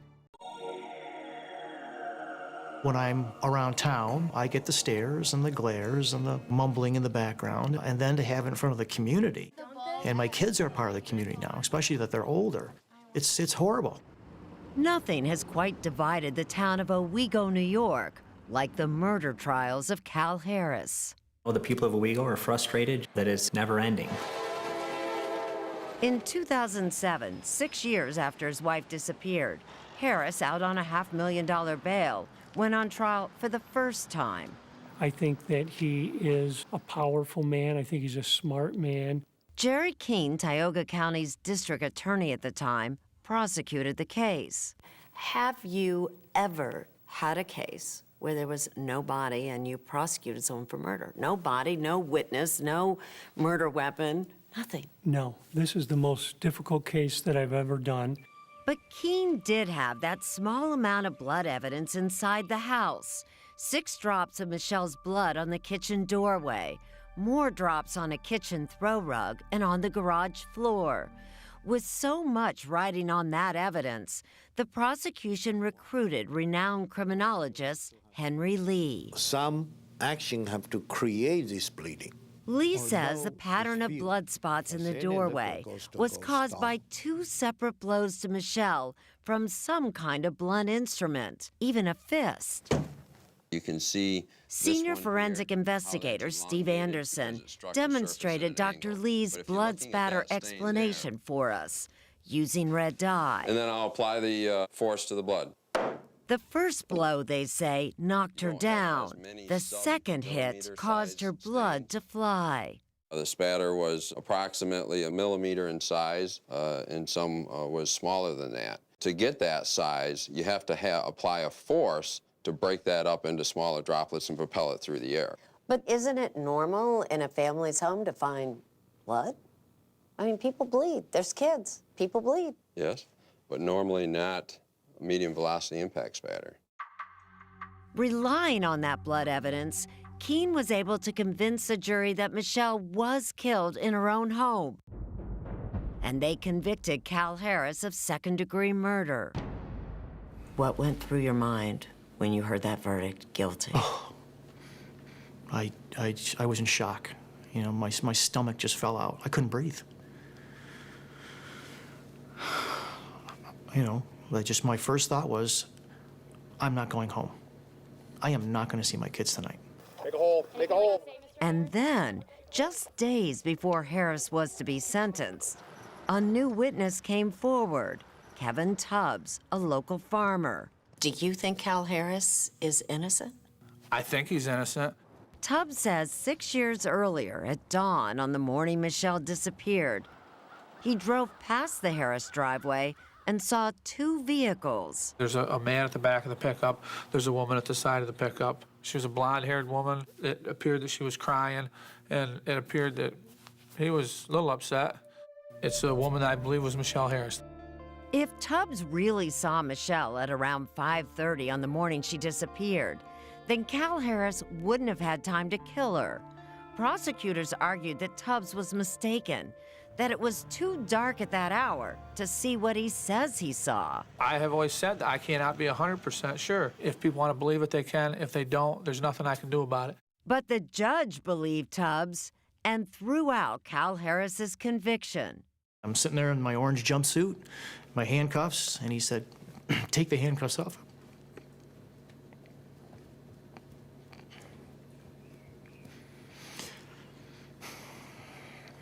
Still emotional to think about that. Yep. Jerry Keene vowed to prosecute him again. In the meantime, Harris was allowed to go home on bail for the next 2 years. Then in June of 2009, Harris went on trial for the second time. Unlike the first trial, Harris took the stand to deny he killed his wife. But his testimony did not convince jurors, and once again, he was convicted. Devastating. Devastating.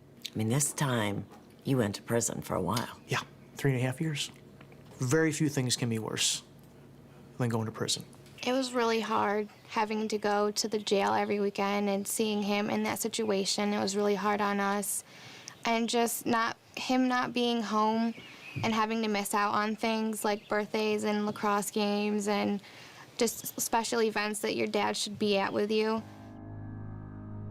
Shockingly, 3 years later, Harris's conviction was once more overturned. This time over the judge's handling of jury selection and allowing in hearsay testimony. Again, Cal Harris was let out on bail, and the stage was set for a third trial. Good afternoon, everyone. Thanks. With a third defense team. What we're going to do is portray Cal for what he really is, a decent and honest man who's going through a divorce, a good father, a loving friend, and an innocent man. Joining lead attorney Bruce Barquette are Donna Aldea and Aida Leisingring. They, like all of Cal's previous lawyers, say the case is weak and that he's been unfairly portrayed. It's ridiculous. They plan to question the truthfulness of one of the most important witnesses from Cal's previous trials, Barb Thayer, who was instrumental to the prosecution in setting a timeline and in depicting Cal as unconcerned. When Barbara Thayer testifies, she's going to be confronted with questions and an examination that she has not heard so far. Barb had no reason to lie. I mean, Barb loved my sister. Cal has a lot of reasons to lie.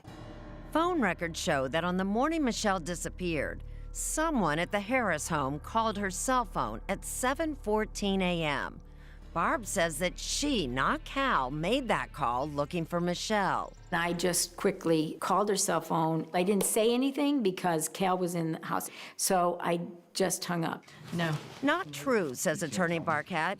Cal made that call from his home before Barb even arrived.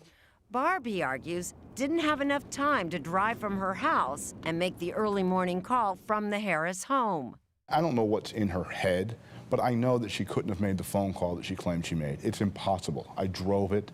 I went out there. I was frantic. It's not like I was driving 30 miles an hour. I knew something was wrong, so I was there really quickly. And Barb insists that Cal made a troubling request when Michelle had been missing for only a week. He said, I want you to take everything of Michelle's out of this house and you can have a garage sale. And he said he'd split the money with me. It really wasn't a garage sale in that sense. And Barbara Thayer's testimony about what was sold and what wasn't is going to be belied by what's still in the house. The house is crucial to the defense's case. They have to dispute that important blood evidence found there. No reasonable person who has seen a bludgeoning scene, which is what the prosecutors maintain happened here, and looked at this kitchen, would say that that was a bludgeoning scene. The most important thing about it is that the prosecution could not establish when that blood was deposited. Barbara Thayer said that she washed that throw rug, so that would at least limit how old that blood was on the throw rug. No, it wouldn't. The suggestion that she washed that rug is as ludicrous as the suggestion that she made a phone call from Cal's house that day. Didn't happen. I know what didn't happen to Michelle Harris. She was not murdered in that house by Cal Harris. Did Michelle have secrets that... Yes. Secret life? Yes. There's things about Michelle that haven't been brought out to this point in time.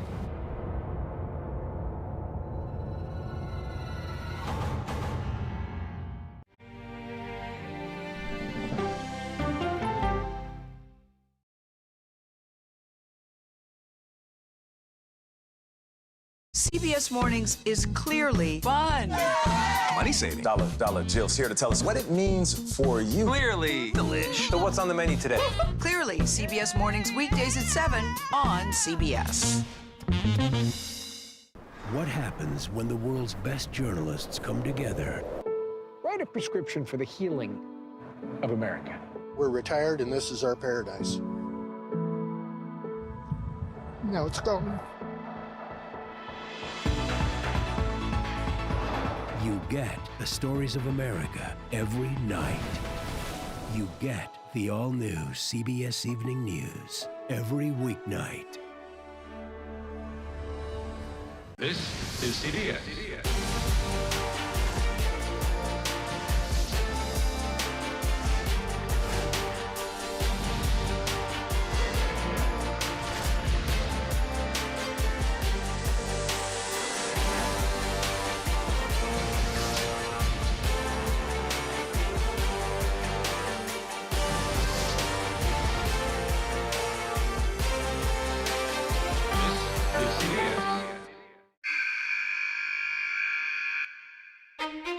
progressively fallen deeper into the world of online sports betting. The risk is the rush. What do you think is driving the spike in popularity? I think it's legality. If it's legal, I'm going to use it. There are ways to bet when you are 18. We've created an epidemic of child gambling. You can't walk into a male dormitory in a college campus without sports betting happening. It's America's most neglected problem. I used sports betting as a way to escape, when in reality, I'm choosing self-destruction. Whatever I had left, it was gone. The purpose of the industry is to get you to play to extinction. And that means until all your money is gone.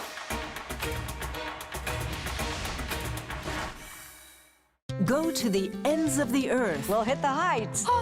And reach for the stars. Star power. I like it. Ta-da! I want to be part of this. Because there's always something new under the sun on CBS Sunday morning. You've probably heard of the NCIS from the hit TV series, but we're about to take you inside its real-life work. Listen to 48 Hours NCIS early and ad-free on the 48 Hours Plus subscription on Apple Podcasts. Okay, let's go. You guys good? Start at the beginning. All right, we good? Keep going. The clock, it's ticking. Off we go. 60 minutes. Is this what you want? 60 minutes. 60 minutes! It's time for 60 Minutes. Sundays on CBS.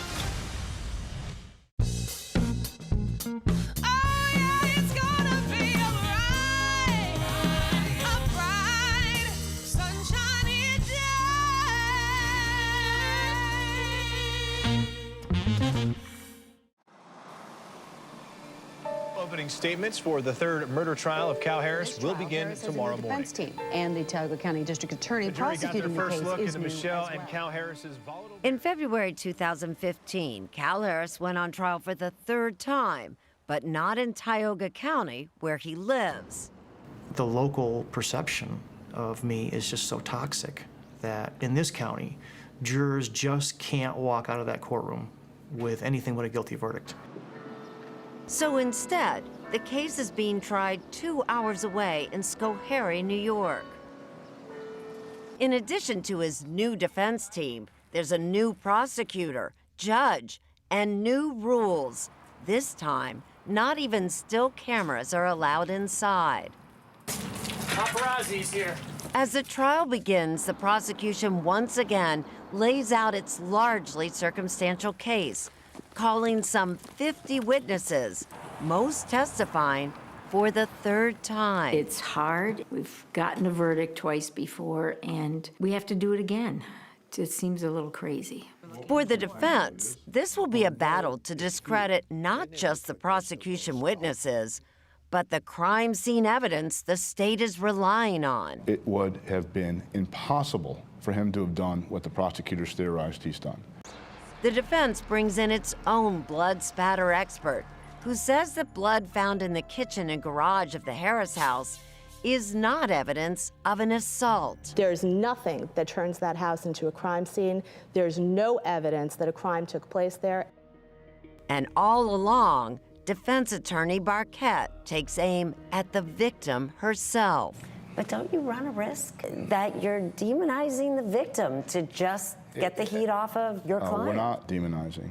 What we're doing is reporting the facts. And unfortunately, her lifestyle at that time led her to some dangerous places. They have to try to discredit her. They don't really have anything else to work with.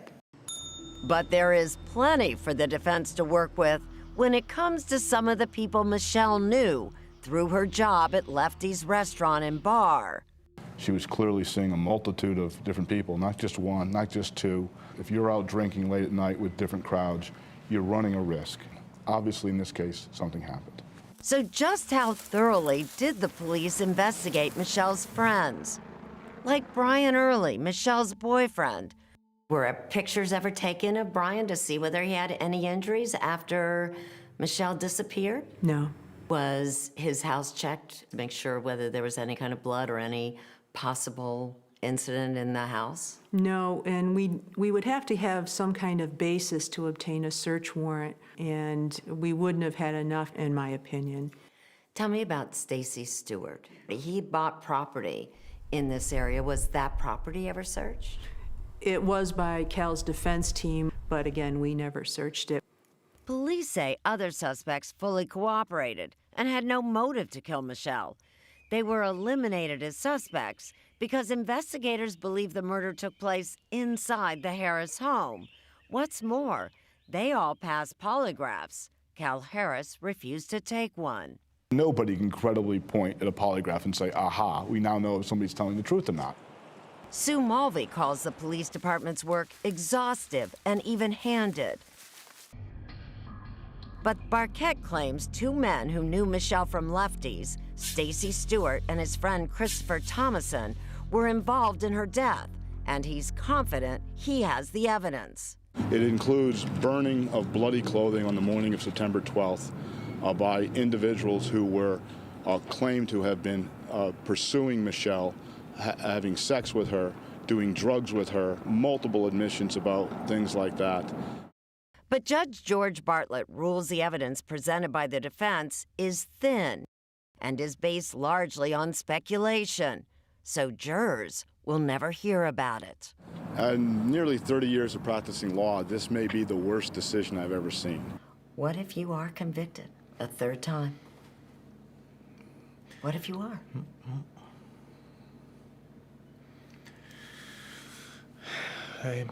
I'm blocking it out.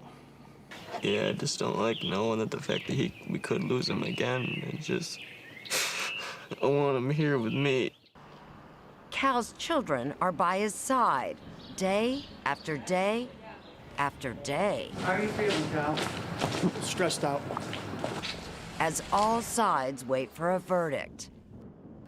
But in the end, no amount of time could help the 7 men and 5 women reach a consensus. And on day 12, the judge is forced to declare a mistrial. We got closer to justice, but we're not there yet. I want to urge Michelle's family and the law enforcement community to please consider that you're wrong. My obligation as a district attorney is to seek justice, and I will continue to do that. On March 31st, 2016, Cal Harris went back to court for his 4th trial. But this time around, he took a big gamble. He asked for a bench trial, which means a single judge instead of 12 jurors will decide his fate. We thought it through and think that going through another jury trial in the same community is a large potential going to end up with the same result. The prosecution's case was essentially the same as before. Most of their witnesses back for the 4th time. I submit that the evidence proves that Michelle was murdered in an act of domestic violence by her estranged, controlling husband, Calvin Harris, who had previously threatened to kill her and make her disappear. They have not found Michelle Harris, and they have not solved this case because they've been investigating the wrong man. The defense pinned hopes on new witnesses because this judge, unlike the earlier ones, allowed testimony pointing to other possible suspects, namely Christopher Thomason and Stacy Stewart. So Kevin Tubbs, without ever meeting Stacy Stewart, without ever meeting Michelle Harris, described to a T an individual that matches the description of Stacy Stewart, that matches the description of Michelle Harris. But Tubbs' claim that he could identify 2 people 6 years after he saw them is incredible, says prosecutor Martin. I submit that no one, upon no one, can remember someone they had never met or seen before and drove past 2 weeks ago in the dark, let alone 6 years prior. The judge also allowed testimony from Stewart's ex-girlfriend, who said he told her that he was the last person to be seen with Michelle alive. As in the earlier trials, the crucial issue was that blood evidence found in the Harris home, which the state claims is proof of a crime scene. Michelle Harris was attacked by her husband when she walked through that door. Her blood was spattered in that alcove, and then she was moved to the garage, where she was ultimately killed in that very spot. She bled on the floor of the garage, and the defendant cleaned up that blood. Our common sense tells us that there is no way on earth that a violent assault resulting in a murder yielded this much blood. You can't rely on that kind of evidence to convict a man of murder. In the end, after deliberating for 12 hours, Judge Richard Mott reached his verdict: not guilty. Not guilty of murder. I was shocked. I was truly shocked. Cal Harris is now a free man. That's all I kept fighting for. My 4 kids. Love you. Yep, love you. But while this verdict ends his legal ordeal, it does nothing to solve the mystery of Michelle Harris's disappearance. I still miss her every day. She's not coming back. So it's not ever going to be over.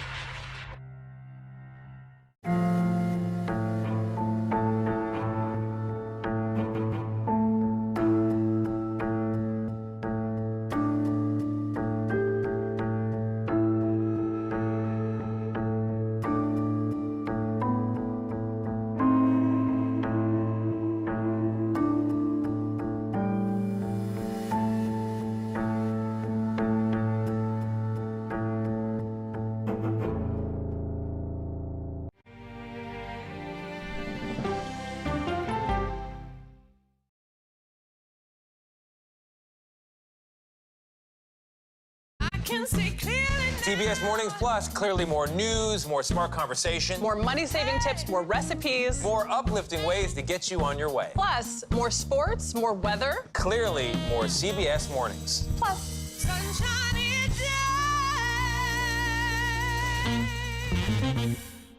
Go to the ends of the earth. We'll hit the heights. Reach for the stars. Star power. I like it. Experience thought-provoking. Something that's undeniable. Ta-da! And truly original reporting. I'm in on this. There's always something new under the sun on CBS Sunday morning. What happens when the world's best journalists come together? Write a prescription for the healing of America. You get the stories of America every weeknight. You get the all-new CBS Evening News. Do you believe this case could be solved? Yes, I do. I never would have guessed how this ended. 48 Hours, now streaming on CBS and Paramount Plus. Have you heard? We're on the move. Join CBS Mornings in our new studio. Same time, same place, brand new studio. CBS Mornings. Money Watch is your no-nonsense guide to taking control of your finances. Hi, I'm Jill Schlesinger. Listen to Money Watch wherever you get your podcast.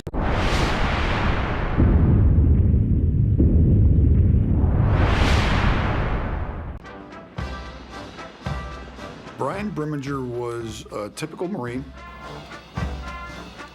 that kind of an all-American kind of persona. He was assigned to a color guard in Washington, D.C. There's pictures of him in the White House with President George W. Bush. From the outside looking in, it seemed like Brian Brimminger had everything going for him.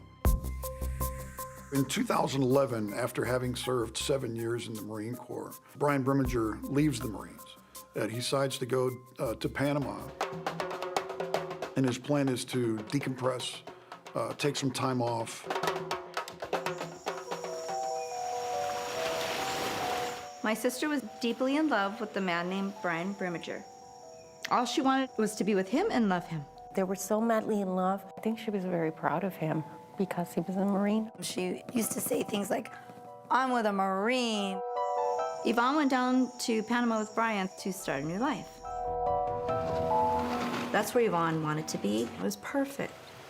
I am Michelle Valenzuela, and my sister is Yvonne Baldelli. She likes to karaoke. She likes to dance. Did Yvonne like it here? She love it here. Just love it here. Places with cheap beers and happy hour. It's beautiful. She's got the water right in front of her house. Where are we right now? Okay, we're on Isla Carenero in Bocas del Toro. This is the house that they were renting in, Brian Brimminger and Yvonne Baldelli. Yvonne told her family members that everything was good. She painted a very happy picture. Through emails, she made it seem like everything was fine and well. The reality of it was that her and Brimminger were fighting constantly. After I'd heard stories of the fights, I could understand why she would want to leave. She fell off the radar screen. She just went away one day. Her emails stopped, her communication stopped. Everybody lost contact with her. There's no immigration records that indicates that she left Panama. There's no book for this. There's no book for dummies on what to do when your sister has gone missing. Caronero from the outside appears to be a tropical paradise, but it's a swampy hell. I call it Devil's Island because some terrible things took place on that island. Brian Brimminger has done nothing, zero, to help with the search for Yvonne. We are in Central America, in some jungle, in some swamp, looking for Yvonne. That through the middle is really deep. This is unbelievable. What no one knew is that Brian Brimminger had a secret. He was living a double life. Brian Brimminger moved to California, hooked up with Kristen Werkhoven, and they got married. Kristen worked at the White House, and that's where she and Brian met. And his life is going on like normal, and our life will never be the same. What did you do to her, Brian? We knew that there had been foul play. We knew he was the last one to see her alive. Brian's coming out with his golf clubs. Let's go, guys. And this is what I know. Okay, you rolling? Let's go. My sister went down to Panama with Brian.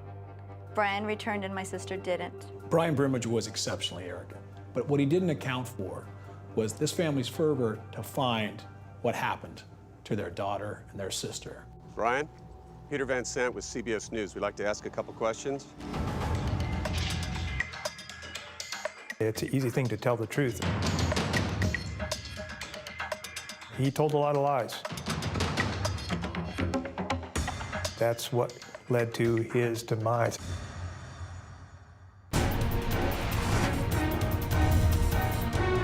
I'm Peter Van Sant. Tonight on 48 Hours, Devil's Island.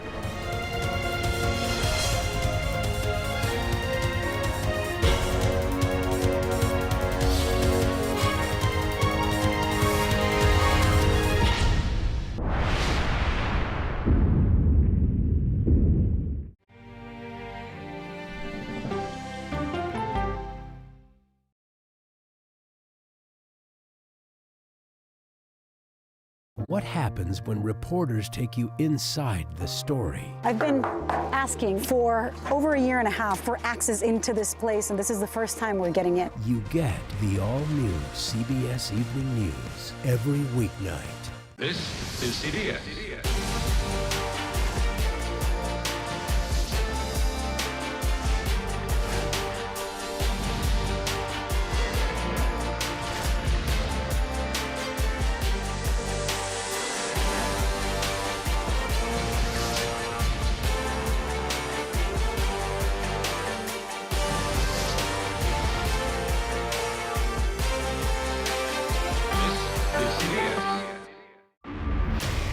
This is NCIS.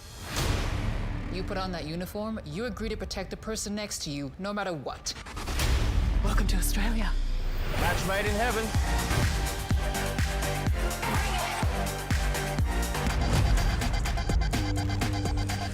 Watch out! Hey, hungry? Shout you a crock burger. NCIS Sydney. All episodes now streaming on Paramount Plus. Returns CBS Full. I'm Erin Moriarty of 48 Hours, and of all the cases I've covered, this is the one that troubles me most. Listen to Murder in the Orange Grove, the troubled case against Crosley Green, wherever you get your podcasts. Be in the know, even when you're on the go, with the CBS Mornings podcast. Some news you can use at the grocery store. Better mornings start better days. When you look good, feel good, you do good. That's right. Listen to CBS Mornings on the go on Apple Podcasts. What happens when the world's best journalists come together? Write a prescription for the healing of America. We're retired and this is our paradise. Now it's gone. You get the stories of America every night. You get the all-new CBS Evening News every weeknight. I can only describe it as evil. Follow and listen to Train to Kill, The Dog Trainer, The Heiress, and The Bodyguard on the free Odyssey app or wherever you get your podcasts. My job can get dangerous sometimes. I'm very good at what I do. I know you're scared. I'm here to help. They said you were the best. Your daughter hired me to bring you home. I made her promise I would never stop looking. Thank you. Thank you. Thank you. You hear about the reward? Come in. Okay. Tracker, all episodes now streaming on Paramount Plus and returning CBS Fall.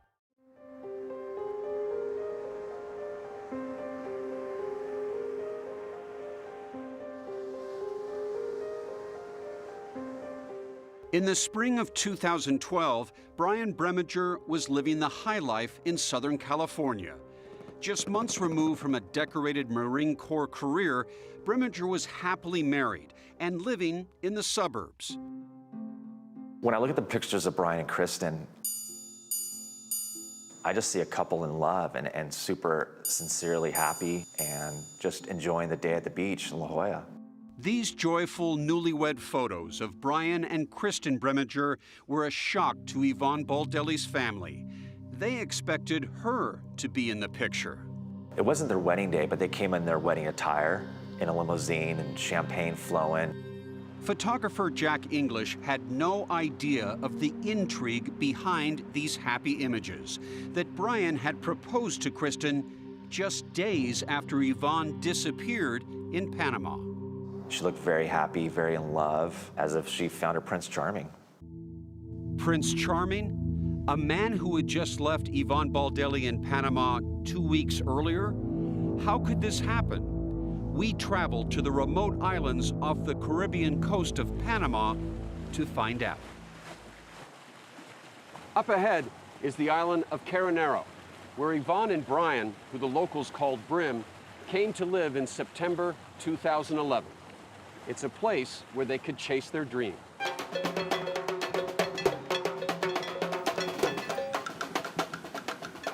Why did they decide to go to Panama? She liked the fact that they could live on the beach, you know, pretty reasonably priced down there.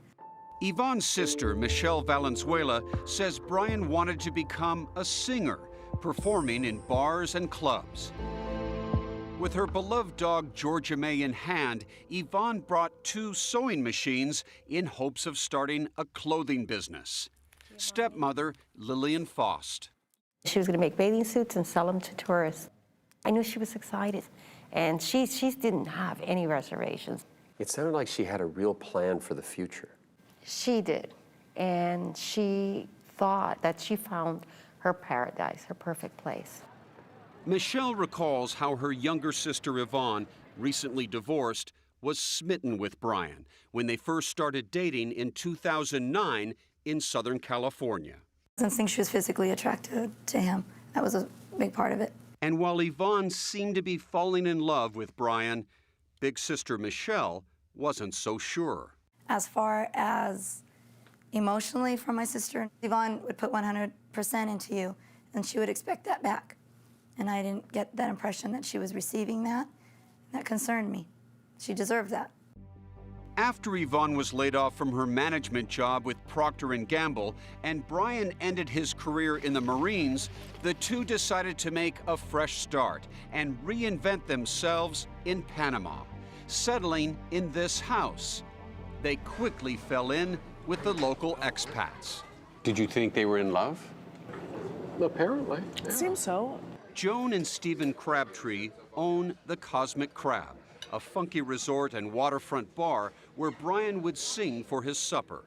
He played here at the Cosmic Crab a couple of nights a week, and they were frequent visitors here. They were very nice people.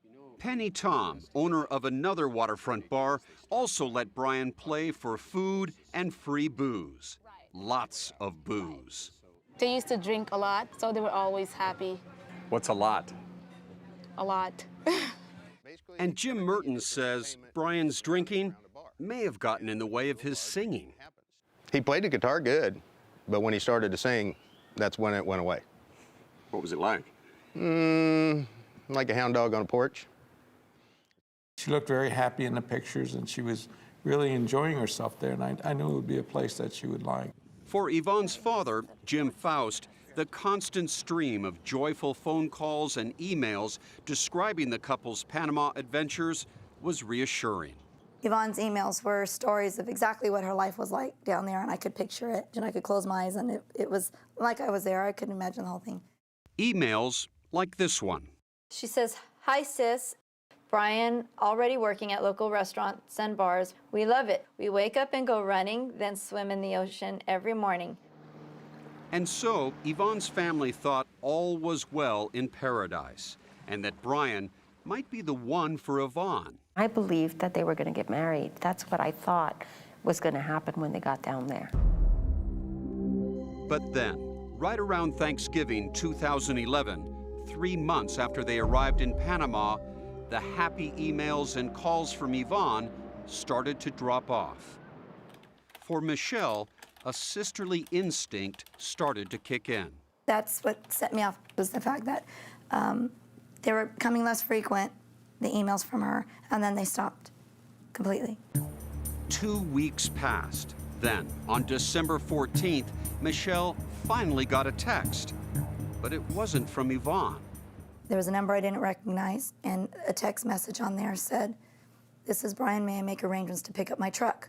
Michelle was shocked. Brian was back in the U.S.? I sat up, called that number. For only thing out of my mouth was, "Where's my sister?" He says, "Didn't you get my email?" I said, "I haven't received any emails from anybody. It's been a few weeks." I said, "I'll call you back." So I went to my computer. Michelle discovered an email she had overlooked. It was from Brian, who had never written before. The one from him stated, "I'm sure you've heard by now that Bonnie and I are no longer together." I called him right back. So I asked him point blank, "What happened?" And he said they had got in a fight because she had found out that he had a child from somebody else. That somebody else, Kristen Werkhoven. The two had a baby girl in 2010. Since Yvonne was unable to have a child because of a medical condition, the discovery must have been earth-shattering.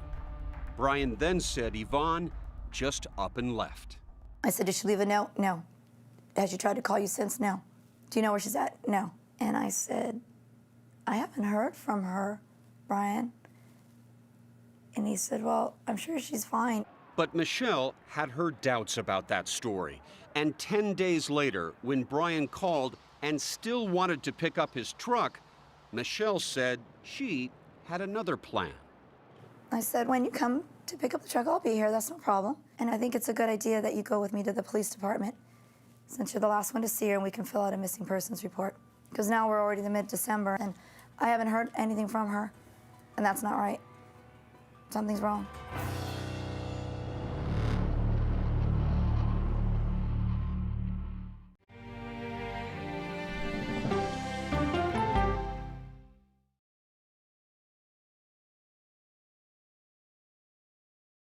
What happens when you get conversation over conflict? I think they've taught me to have grace and compassion. When we follow the human side of the headline. I'm not asking that we ignore disability, rather that we do not ignore ability. When news takes you where the story happens. We've just crossed into Lebanon. When the world's best journalists come together to cover your world, you get the all-new CBS Evening News every weeknight. It's the most popular F word in Washington, fraud. Is it true that the Social Security number of just about every single American is available for sale on the dark web? An eye-opening 60 Minutes report. That's chilling. It's time for 60 Minutes. Your life is still a mystery. When your gut tells you something fishy's going on, there's almost always a 4-day-old carp lying around somewhere. Finishing this is the only thing that's important to me. Either way, the truth is coming out. Heading home? Who the hell are you, Madeline Matlock? Matlock. All episodes now streaming on Paramount Plus and returning CBS Fall. Sunday morning, we hail a driverless taxi. Plus, billionaire Barry Diller's revealing new memoir. And when trash becomes art, this Sunday morning. Politics isn't a game. When do consumers actually get to touch and feel a difference in their lives? Politics is about policy. So you would encourage Democrats to work with Donald Trump on an issue like healthcare? I'm a voracious consumer of information, and I'm impatient. I don't like to be spun. Do you know if there are active terror cells in the United States right now? To be moderator of Face the Nation means bringing the most powerful stakeholders to the table to become better informed.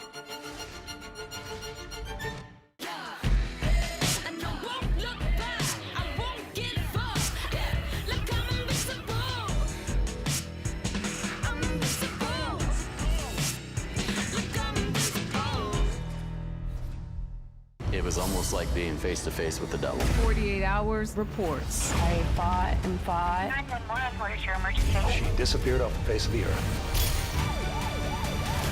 Stream 48 Hours, 24/7. Elspeth, I thought I saw you. And then I thought, well, who else could it be? Dressed as a member of the Lollipop Guild. I work with the police.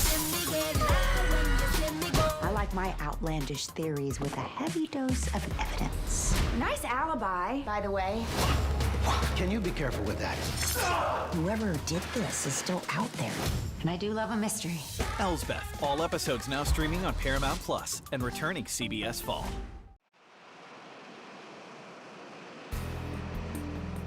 In December of 2011, Michelle Valenzuela was still worried about her missing sister.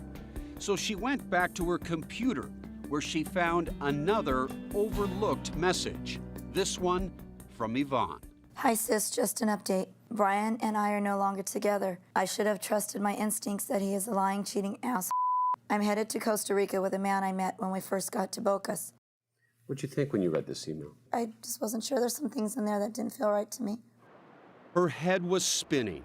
Could Yvonne really have run off with another man after learning that Brian had a love child? All Yvonne ever wanted to do was be a mother. That's all she ever wanted to do was be a mother.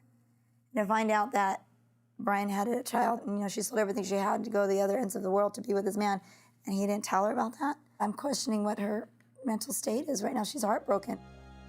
In upstate New York, Jim and Lillian Faust also felt the turn of events was just so out of character for their daughter. For her life to change so abruptly, and she's like, oh, well, I'm going with this guy, and To Costa Rica. that made absolutely, positively no sense to me. Also making no sense, 3 weeks had passed since Yvonne had emailed from Panama, but then out of the blue, she sent a new email. It was strange. Miss you and everyone at home. I'm starting to get a little homesick. I'm working on plans to get home as early as the second week of January. I've been living with cliffhangers for a while. Love you, sis, Yvonne. While strange, the email was also reassuring for her family, who was happy to learn Yvonne would soon return to California. So I stopped worrying. I figured, okay, she knows that in January we're having a family get-together. She's going to be there. Do you feel she's safe at this point? I was still worried, but I was satisfied with it for the moment. On the same day that email arrived, so too did Brian Brimminger, knocking on the front door of Michelle's LA home to pick up his truck. What did you see on his face? What was his demeanor like? He was just in a hurry. He was calm, but it was very brief. All business. Yes. Get his stuff, get his truck. And leave. After Brian got his pickup truck, Yvonne's emails stopped. 16 long days passed until on January 6th, 2012, Michelle wrote her sister. The subject, worried. I just want to make sure you weren't kidnapped or someone pretending to be you. Haha. There's my paranoid, suspicious mind, or maybe too many 48 hours. Did you ever hear back from your sister again? No, that's the last email. Michelle was still hopeful that she would appear at that family reunion, but Yvonne never showed up. Well, at that point, when we met it with my dad and I told him we haven't heard from her, he said, oh no, something's wrong. Something's wrong. And I told my dad she did not leave Panama. That's just my feeling. By now, Michelle was convinced her sister never ran off to Costa Rica with another man. So her instinct was to learn where Yvonne's emails were really coming from. So I went to my cousin and asked him to please check it out, because like I said, I haven't got a clue. The cousin, a technology whiz, said tracking Yvonne's emails would be easy. All he needed was their IP addresses. So he searched the emails Yvonne had supposedly sent from Panama and Costa Rica, as well as that email Brian had sent from near Dana Point, California. The cousin made a startling discovery. The ones from Panama came from Panama. And then the one that was supposed to be with her being in Costa Rica came from the United States. Where in the United States? One of them looked like they were coming from Dana Point. That email, Michelle says, originated from where Brian was now living near Dana Point, California. It was the evidence Michelle had been looking for. They were sharing the same IP address. So Yvonne's email is coming from Brian's computer. Yes. The family's worst fear had come true. It appeared Brian had hacked into Yvonne's email account and was impersonating her. But why? That's when I knew that he did something to her. And It's not missing person, it's murder now. It's murder. I said my sister's dead and I'm never going to see her again. But Michelle had no time to mourn. Where she met with Special Agent Andrew Masters. Michelle Valenzuela, she was a Spitfire. When they brought that to us, we knew that there was absolutely foul play involved. The FBI immediately launched an investigation into Yvonne's disappearance, with Masters taking charge. Yvonne's family then contacted the State Department. I call the embassy, and the embassy tells us there is no record of her ever leaving Panama and no record of her ever entering Costa Rica. Yvonne's family couldn't wait any longer. They traveled to Panama to find answers. The FBI made a move as well, targeting Brian Brimminger as a person of interest. Brian didn't realize what exactly the FBI is capable of.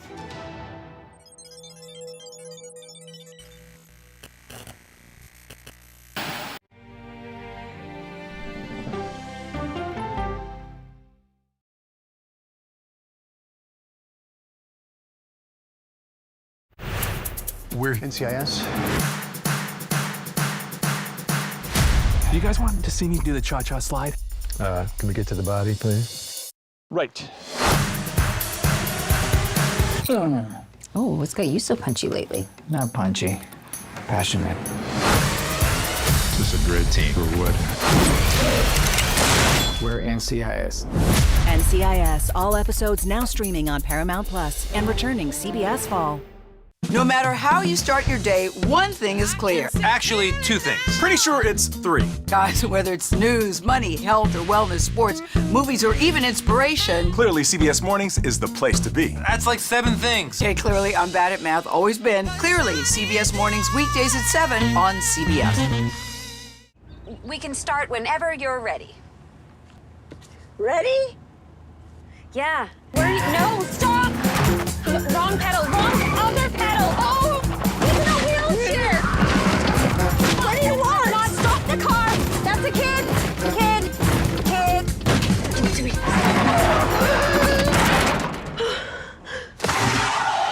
Did I pass? Now serving 942.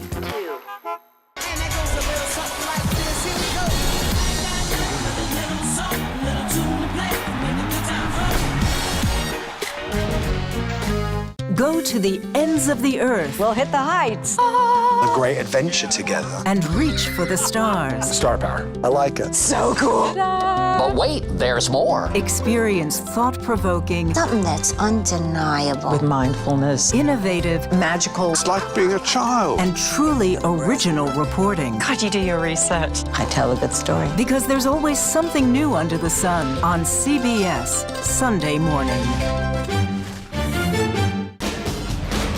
Hi, CBS. I'm Tom Ellis. I can't wait for you to see my new show, CIA, coming CBS Fall. What happens when the world's best journalists come together? Write a prescription for the healing of America. You get the stories of America every weeknight. You get the all-new CBS Evening News. When everything's on the line, real heroes rise to the occasion. Or die trying. We're firefighters. We're gonna find a way to get you out of here. We take the hits together. We're on the same team. I'm right here with you, no matter what. I would never leave you hanging in the deep end. This place is a way of giving you new family. Fire Country. All episodes now streaming on Paramount Plus and returning CBS Fall.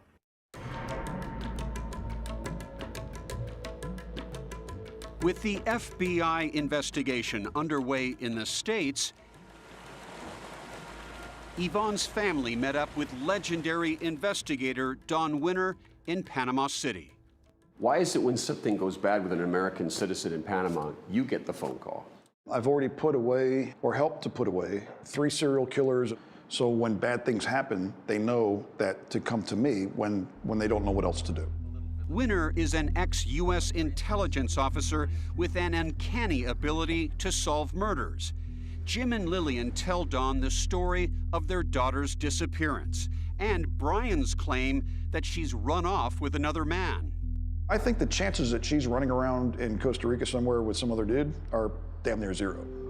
Here's the deal. This is what happened. This is what we think is going on. It's not the first time Winner, a CBS News consultant, has worked on a case with 48 Hours. All right, we're going to go take a look at this yellow trimaran. The intrepid investigator helped solve the murder of American sailor Don North, as 48 Hours reported in 2011. Just on a personal side in all of this, can you believe you and I are doing this again? No, absolutely not. I tell you what, it's amazing. Winner is convinced Brian Breminger is involved. His strategy? Put pressure on the Panamanian government to act. When Don Winner speaks, the people listen, yeah. Winner's game plan also called for Jim and Michelle to give blood for DNA tests should any remains be found. And when Yvonne's family travels hundreds of miles from Panama City to the tropical island where she disappeared, Yvonne Lee Valdelli. The Panamanian police are persuaded to hold a press conference to plead for information. The family has been experiencing a living nightmare for quite a few months, and we continue to appeal to anyone who knows absolutely anything about Yvonne's disappearance to come forward.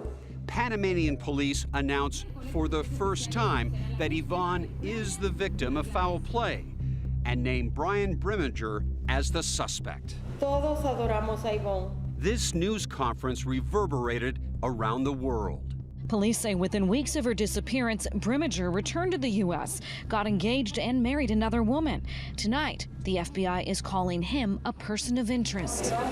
Riding the momentum of the press conference, they printed flyers, fanned out to neighborhoods, and the village, searching for their own clues. It's a bittersweet search for Yvonne's niece, Lauren Byer, in a place that is no longer a paradise. There's nothing here for us until we find her. That's why we're here.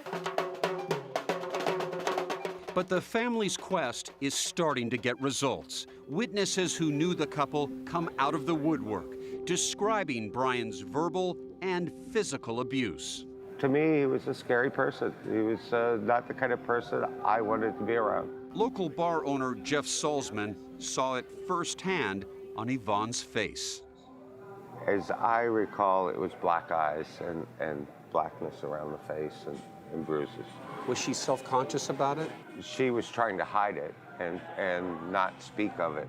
It was very painful to learn that he had hit her, that she had bruises, that she had black eyes. Those things were very difficult to learn. The realization that Yvonne may have been murdered is setting in. Where could Yvonne's body have been dumped? Well, just feet in front of that house, you've got thousands of square miles of water. Well, if you just go not 20 yards from the shoreline, this impenetrable swamp. Try to find something in there.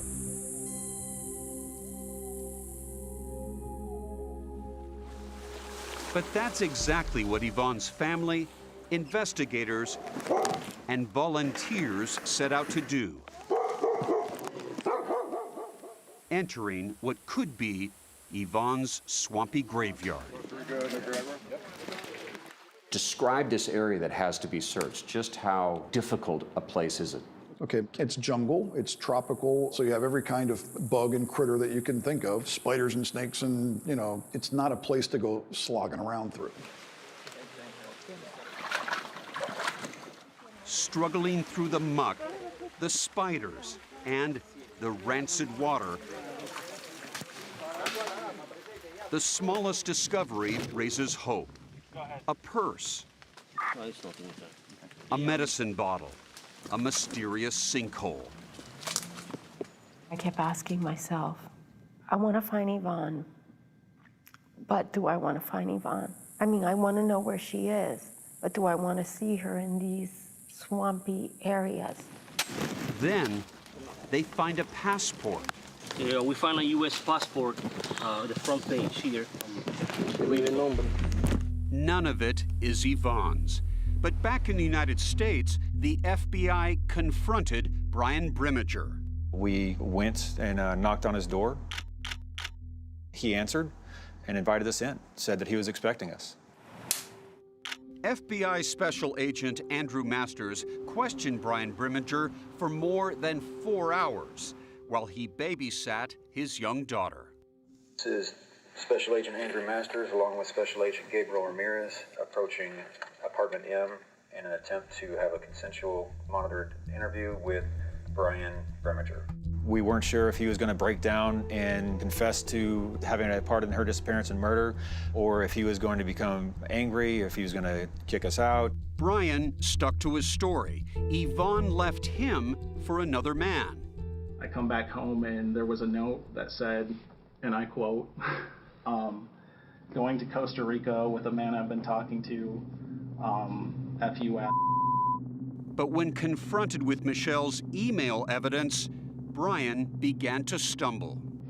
Brian, I'm just going to kind of lay it out there, man. The IP addresses are not coming back from Costa Rica or Panama. Okay. They're coming back from here. Okay, so. Here? Mm-hmm. Okay, so if she's not hanging out around here, then somebody sent those emails, right? How did those emails get sent? Do you know anybody that would have her email account hacked into her account? No. Then something caught Masters' eye. As soon as I walk in, I see a white Sony Vaio. Which is a computer. A laptop computer, exactly. And we knew that Yvonne owned a white Sony Vaio laptop that she had taken with her to Panama. What are you thinking? I'm thinking we may very well have Yvonne's computer right here. Masters' hunch was spot on. It was Yvonne's computer. But why was it in Brian's condo? And would it help unravel the mystery of Yvonne's disappearance?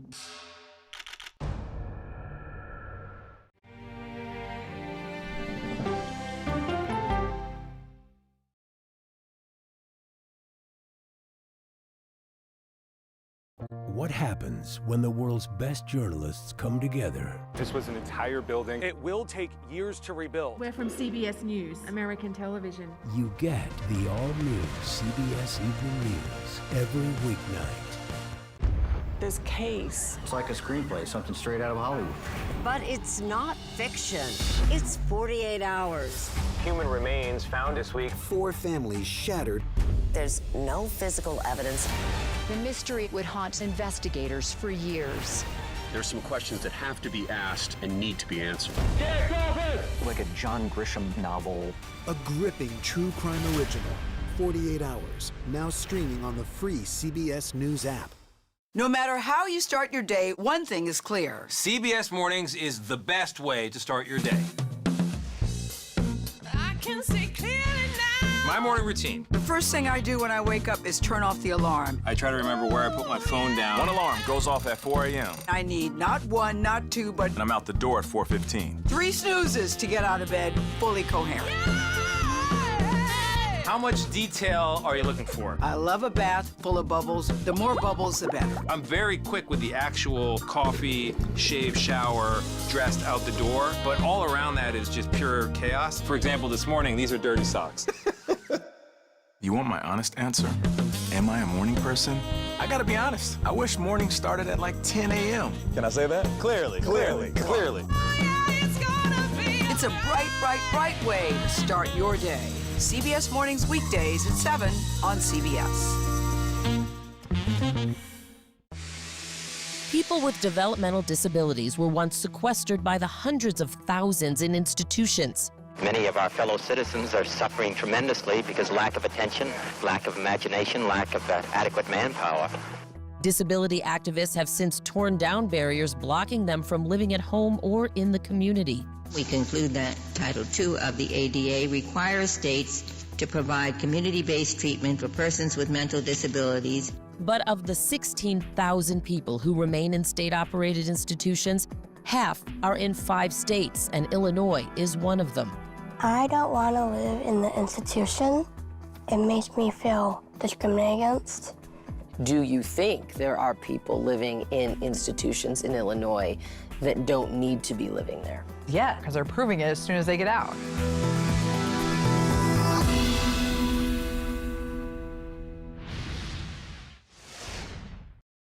What happens when we follow the human side of the headline? I was in tears. Life is a little bit different now. It's gonna take a while to get used to.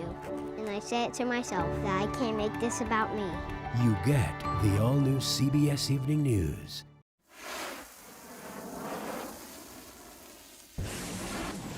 Even though he was under the FBI's microscope, Brian Bremiger remained a free man, living with his family on the outskirts of San Diego.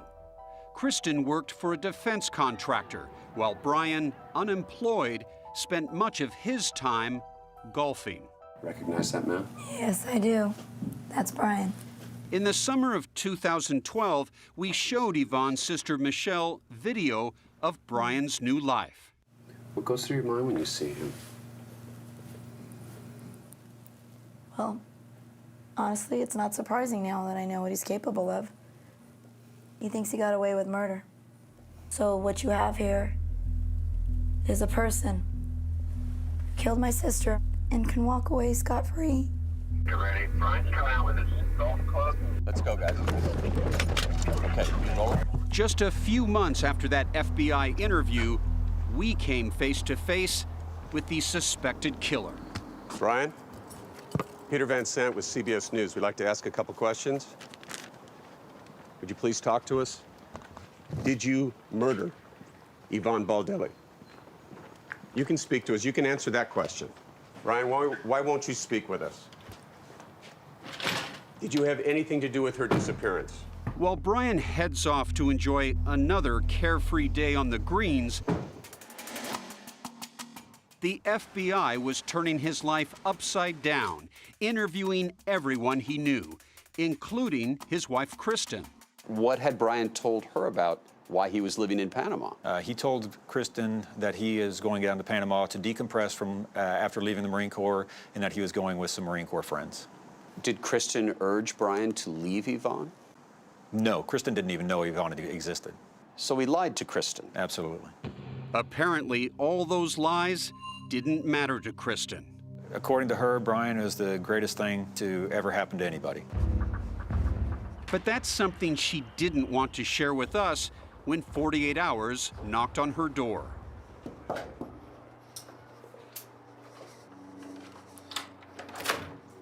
Hi, Kristen. Kristen, I'm Ryan with CBS News.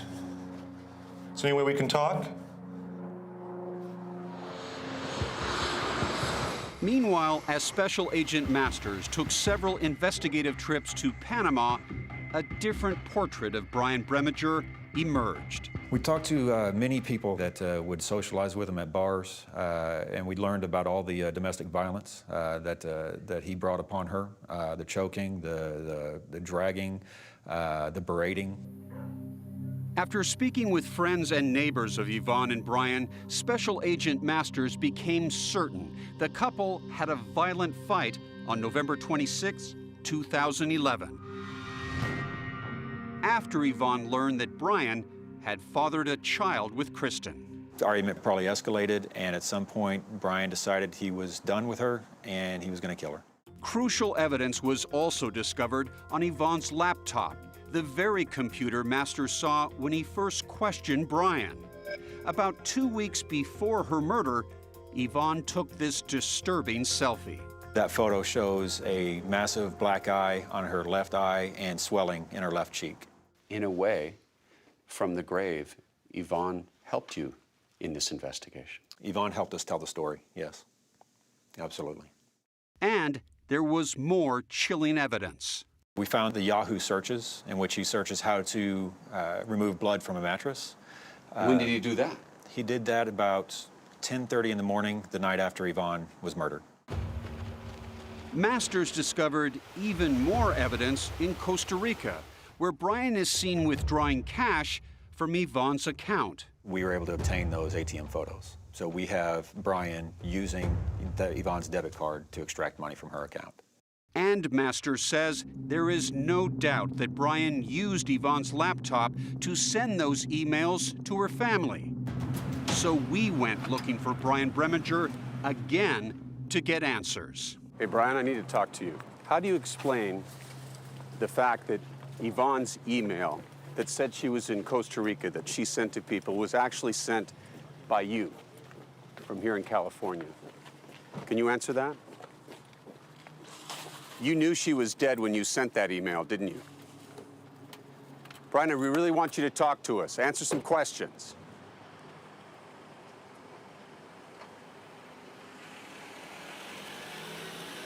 He's never said a word. Never said a word to us.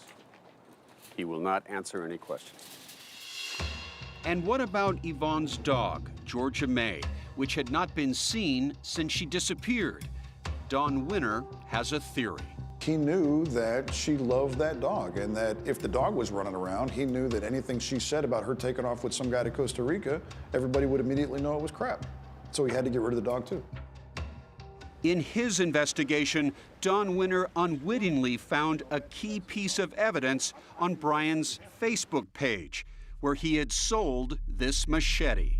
After Yvonne disappeared, Breminger made a comment about that knife. He's like, yeah, that used to be mine. I brought it down with me when I came down from the States. And the chilling part is he made a comment that said, I've only used it to chop up one stripper. That's just chilling. Special Agent Andrew Masters needs to get his hands on the machete to see if it was used in Yvonne's murder. Incredibly, he was able to track down the person who bought it from Brian in Panama. This is the machete that Brian bought in the United States and took down with him to Panama. Can you pick it up for me? Sure. It's very heavy, it's weighted, and it would inflict a lot of damage. Investigators had the machete, they had the email, and they had caught Brian in multiple lies. Soon, someone would stumble upon the most important evidence of all.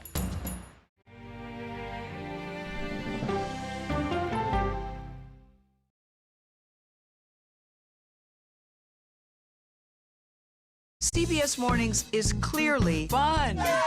Money saving. Dollar Jill's here to tell us what it means for you. Clearly delish. So what's on the menu today? Clearly, CBS Mornings weekdays at 7 on CBS. What happens when the world's best journalists come together? Write a prescription for the healing of America. We're retired and this is our paradise. Now it's gone. You get the stories of America every night. You get the all-new CBS Evening News every weeknight. This is CBS.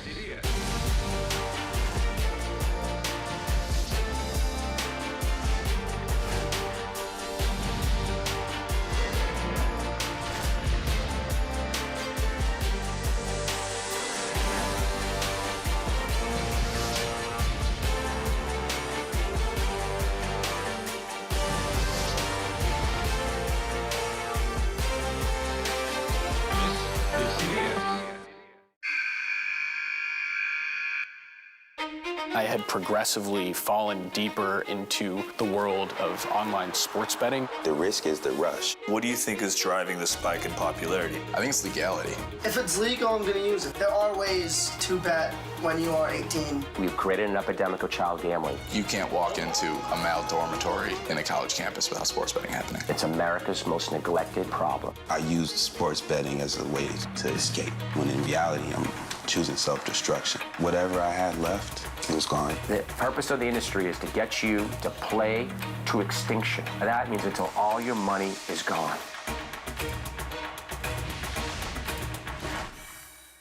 Go to the ends of the earth. We'll hit the heights. And reach for the stars. Star power. I like it. Ta-da! I want to be part of this. Because there's always something new under the sun on CBS Sunday morning.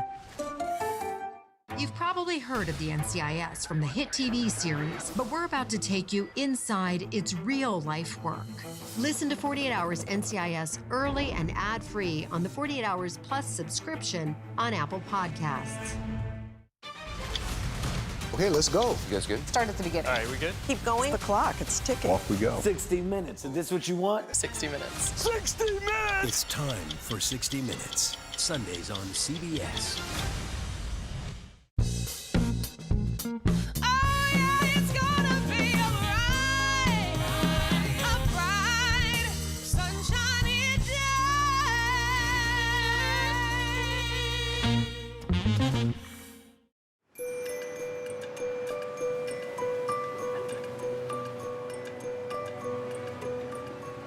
We seek answers, justice, and help. Summer 2013. Nearly 2 years have passed since Yvonne Baldelli's disappearance. You feel like you're reading a book, a terrible mystery or murder mystery, and there's no end to it. On June 26, 2013, the final chapter of this mystery began to unfold. A former Marine who family members say murdered his girlfriend before... FBI Special Agent Andrew Masters slapped the cuffs on Brian Breminger. What did you say to him? You're under arrest. He said, turn around, put your hands behind your back. He needed to answer for his crime. How did you learn that Brian had been arrested? Truth be told, I received a text from my dad, said they got the SOB. And I sat down in a sense of relief because now they believed us. Brian Breminger was charged with 13 felonies relating to the cover-up of Yvonne's death, but not murder. Assistant U.S. Attorneys Shane Harrigan and Mark Conover were lead prosecutors. At that point, without having found the body, we didn't have quite enough to bring the murder charge. But that would soon change. Human remains have been found on a Panamanian island. A local worker clearing some brush on the island where Brian and Yvonne lived came upon this duffel bag. And when he unbuckled the clasp, he found Yvonne's skeletonized remains. By the time she was found 2 years later, it was only bones. A DNA test confirmed it was Yvonne. Her remains were found just a few hundred yards from where the family had spent days searching. I wanted to tell Michelle personally. When I first heard the possibility that they found Yvonne, my first reaction was, for me, it's good news because I just feel good we can nail this bastard. While the family's prayers had been answered, an autopsy confirmed the hellish fact that Yvonne had been dismembered. This is the actual device that was used to dismember Yvonne. The most likely cause of death was being stabbed in the back at least twice. Despite overwhelming evidence and proof that Breminger had repeatedly lied, his wife Kristen continued to stand by him. Kristen, may I ask, do you still believe in your husband's innocence? Can you just tell us that? Don't touch the camera. Then, for Yvonne's family, another cruel tragedy struck in the spring of 2014. Michelle, who had dedicated her life to finding justice for her sister, now faced another deadly enemy. She was diagnosed with an aggressive form of cancer. I'm still alive to fight for my life, and I'm still alive to fight for my sister.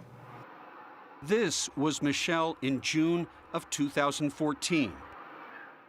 And this was her just 3 months later. Today, I'm going to be giving a deposition. Weakened by cancer and given just weeks to live, You saw me swear or affirm. Michelle, a crucial witness, agreed to tell her story while she still could. Brian Breminger would sit directly across from her. I'm going to try to ignore him as best I can. And who is Brian Breminger? The defendant. Do you see him in the courtroom here today? Yes, I do. Would you please point to him and describe where he is seated for the record? He's sitting at the end, khaki outfit, at the end. Michelle passed out after the exhausting testimony.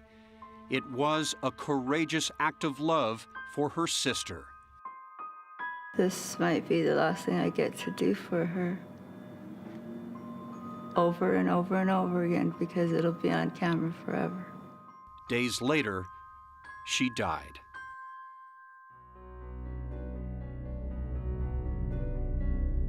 It took years of diplomatic and legal wrangling, but in early 2015, the government of Panama finally agreed to let Brian be tried for murder on American soil. We came to the conclusion that the only way that Brian Breminger would face justice for his murderous act is if he was charged and convicted here in the United States. Brian pleaded not guilty. The case was heading for trial in 2016 when investigators made another dramatic discovery. Yvonne's blood and DNA were found under the machete's handle. So these 3 screws were undone. Mm-hmm. The handle opens up, and inside they find blood. Right, they removed these 3 and just pulled it out here and conducted the testing on the blade and the inferior portion of the handle and found blood. Whose blood? Yvonne's. Yvonne Baldelli's. Yvonne Baldelli. This now is a slam dunk. You know that this is the tool used to dismember her. It was that made Brian finally realize he was not going to get out of he was not going to lie his way out. It's over. It's done. He had cleaned the blade, but he hadn't cleaned underneath the handle. And it was that additional evidence that I believe eventually led Mr. Breminger to plead guilty. Within a week, Breminger pleaded guilty to second-degree murder, while the other charges were dropped. And later at his sentencing, finally admitted, after nearly 5 years of lies, to killing Yvonne Baldelli. And I think if you look up in the dictionary, evil, and you see Brian's picture in there, he's the ultimate incarnate of evil in my mind. In open court, Breminger apologized to Yvonne's family, but his words rang hollow. Brian Breminger is a con artist. He had our daughter conned. He had his new wife conned. He had her family conned. He was able to live a double life, sometimes a triple life, and people buy what he says. But his actions show that he's not the person he says that he is. Brian was sentenced to 26 years in federal prison.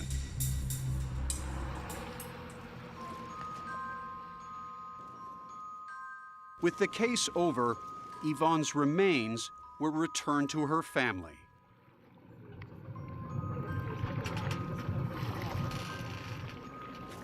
And laid to rest at sea.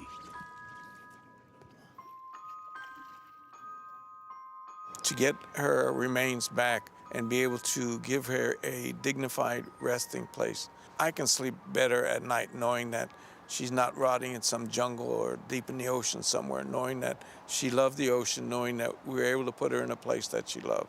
We brought her home, and I know that that was thanks to a lot of work of a lot of unsung heroes. I know.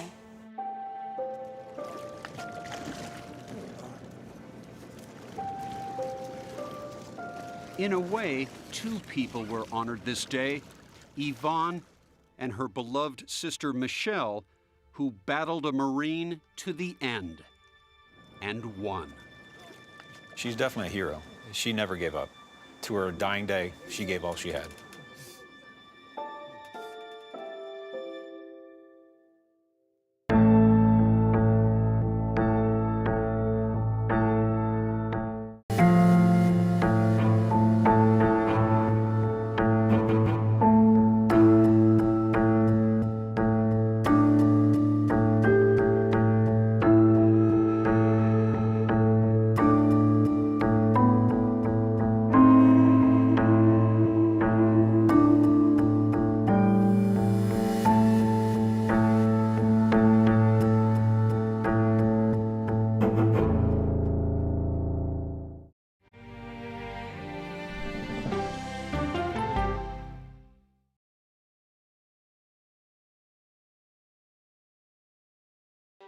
What happens when you get conversation over conflict? Anyone that doesn't agree women should be in the submarine force has to ask themselves why they would think about that. I think they've taught me to have grace and compassion. When we follow the human side of the headline. Life is a little bit different now. It's gonna take a while to get used to. And I say it to myself that I can't make this about me. When we put people before politics. What would happen if it was harder for Mexican residents to come over to work in Presidio? I think we'd be in serious trouble. Are you okay, ma'am? What happens when you experience the story? I'm shocked at how devastated this neighborhood is. How bad is it in your house? Look at it. When news takes you where the story happens.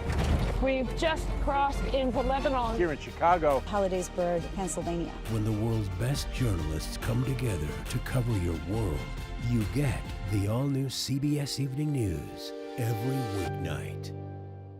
Ready? Yeah. You ready? 1, 2, 3. Hey! I can see clearly now. Look at his outfit. Amazing. Give me some love, baby. We got a toy. Look at this. Oh, no! Time for another quick meal you can make any night of the week. We've got tips to save on clothes, tech, and more. How I got here is nothing short of like a miracle. talent. Talent? It's gonna be alright. It's a bright, bright, bright way to start your day. See you on CBS Mornings. Here comes a big one. What I've seen, it's like chaos. This is the pager that Hezbollah was using. How was this possible? Oh, come on. Come on. Whoa. Wow. Ask me the hard-hitting questions. I'm open to all of it. 60 minutes. Is this what you want? 60 minutes. 60 minutes! It's time for the CBS News original, 60 Minutes. Sundays on CBS. Have you heard? We're on the move. Join CBS Mornings in our new studio. Same time, same place, brand new studio. CBS Mornings. Money Watch is your no-nonsense guide to taking control of your finances. Hi, I'm Jill Schlesinger. Listen to Money Watch wherever you get. Real people, real crimes, real life drama.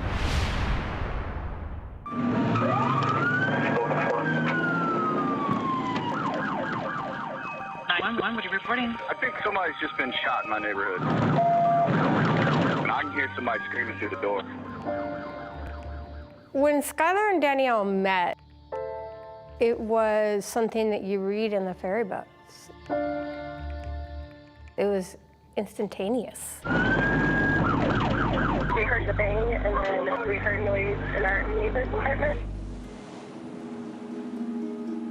Skylar and Danielle loved each other. They were gushy in love. We're not sure what this is alive.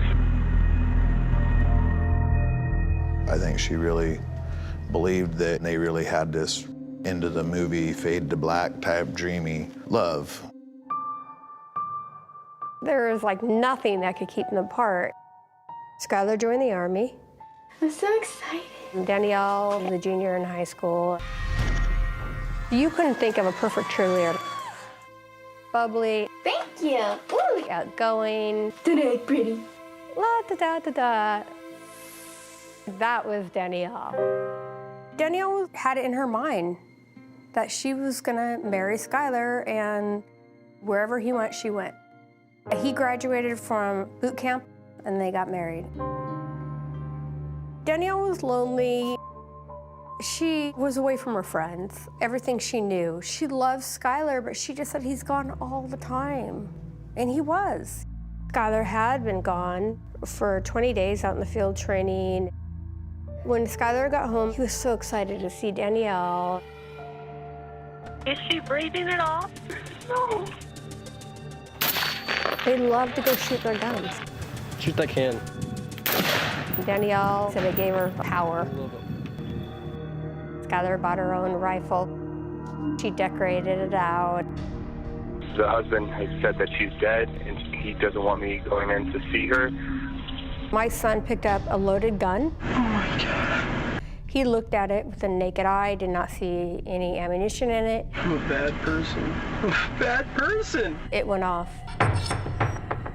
Shot Danielle in the back of the head. I love my wife so much. This was an accident. I'm innocent. I didn't mean to hurt anybody. He is seeing this as an accident. His family sees it as an accident. We believe he murdered his wife. Did you intentionally kill your wife, Skylar? No, I did not. I never meant to hurt you. I love you so much, Danielle. My wife!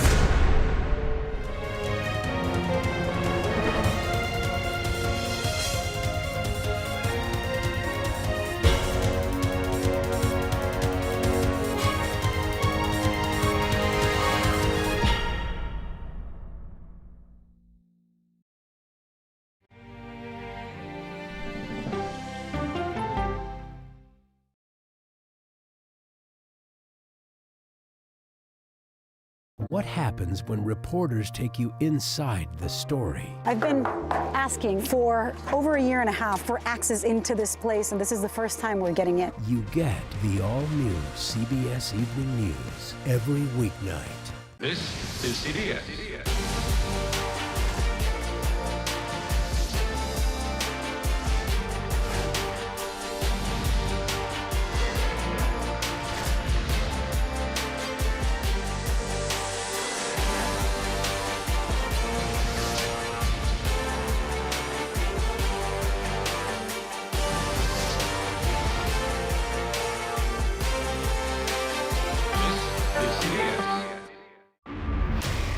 This is NCIS.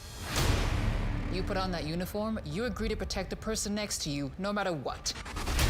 Welcome to Australia. Match made in heaven.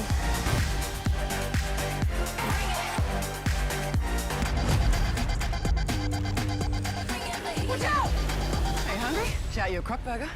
NCIS Sydney. All episodes now streaming on Paramount Plus. Returns CBS Full. I'm Erin Moriarty of 48 Hours, and of all the cases I've covered, this is the one that troubles me most. Listen to Murder in the Orange Grove, the troubled case against Crosley Green, wherever you get your podcasts. Be in the know, even when you're on the go, with the CBS Mornings podcast. Some news you can use at the grocery store. Better mornings start better days. When you look good, feel good, you do good. That's right. Listen to CBS Mornings on the go on Apple Podcasts. What happens when the world's best journalists come together? Write a prescription for the healing of America. We're retired and this is our paradise. Now it's gone. You get the stories of America every night. You get the all-new CBS Evening News every weeknight. I can only describe it as evil. Follow and listen to Train to Kill, The Dog Trainer, The Heiress, and The Bodyguard on the free Odyssey app or wherever you get your podcasts. My job can get dangerous sometimes, but I'm very good at what I do. I know you're scared. I'm here to help. They said you were the best. Your daughter hired me to bring you home. I made her promise I would never stop looking. Thank you. Thank you. Thank you. You hear about the reward? Come in. Okay. Tracker, all episodes now streaming on Paramount Plus and returning CBS Fall.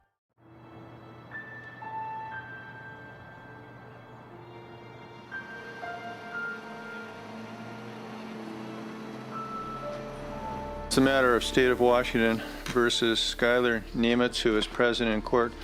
A year and a half after shooting his 19-year-old wife, Danielle, 21-year-old Skylar Nemitz is on trial in Tacoma, Washington, charged with murder in the first degree. He stood about 5 feet away from Danielle. He had his finger on the trigger, and he pulled it. I feel like my heart was ripped out of my chest and all the veins too with it the day that my wife died. But you caused it. I know. That's the most painful thing of all this, is knowing that I caused it. Skylar Nemitz shot his wife. No one disputes that. The only question is why. Did he pull the trigger in a jealous rage? Or was it just an accident? And will you reach the same conclusion the jurors did? Skylar and Danielle were the picture of a happy couple. No one who knew them could have imagined the tragic events that unfolded on October 16, 2014. Skylar's mother, Danette Heller. None of it made sense to me. Danette calls her middle child a gentle and kind soul. Very loving, caring, sensitive. Who was and still is very much in love with Danielle. She was so bubbly and fantastic. She was great. Danielle was his everything. There was no issues in their relationship. Except for the times they were forced to be apart. In the fall of 2014, Skylar, an infantry soldier, had been on deployment in eastern Washington for nearly 3 weeks of battlefield training. After living in a Stryker vehicle with 3 guys, Skylar couldn't wait to get home to Danielle. Danielle had called me that morning and she had bathed the dogs. She said she went and got candles.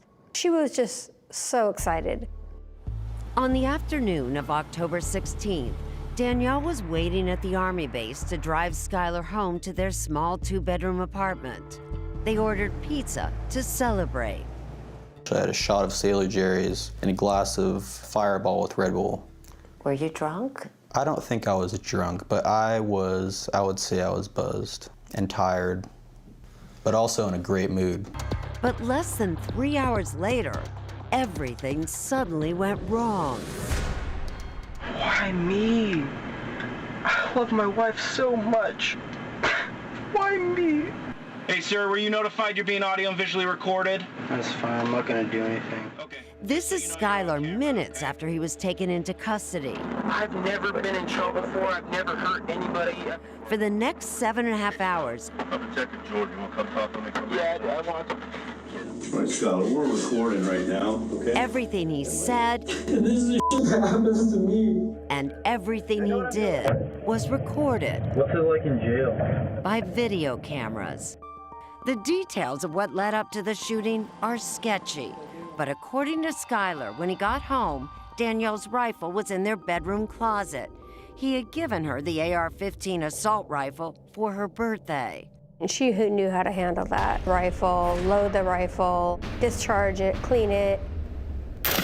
It was something Skylar and Danielle loved to do.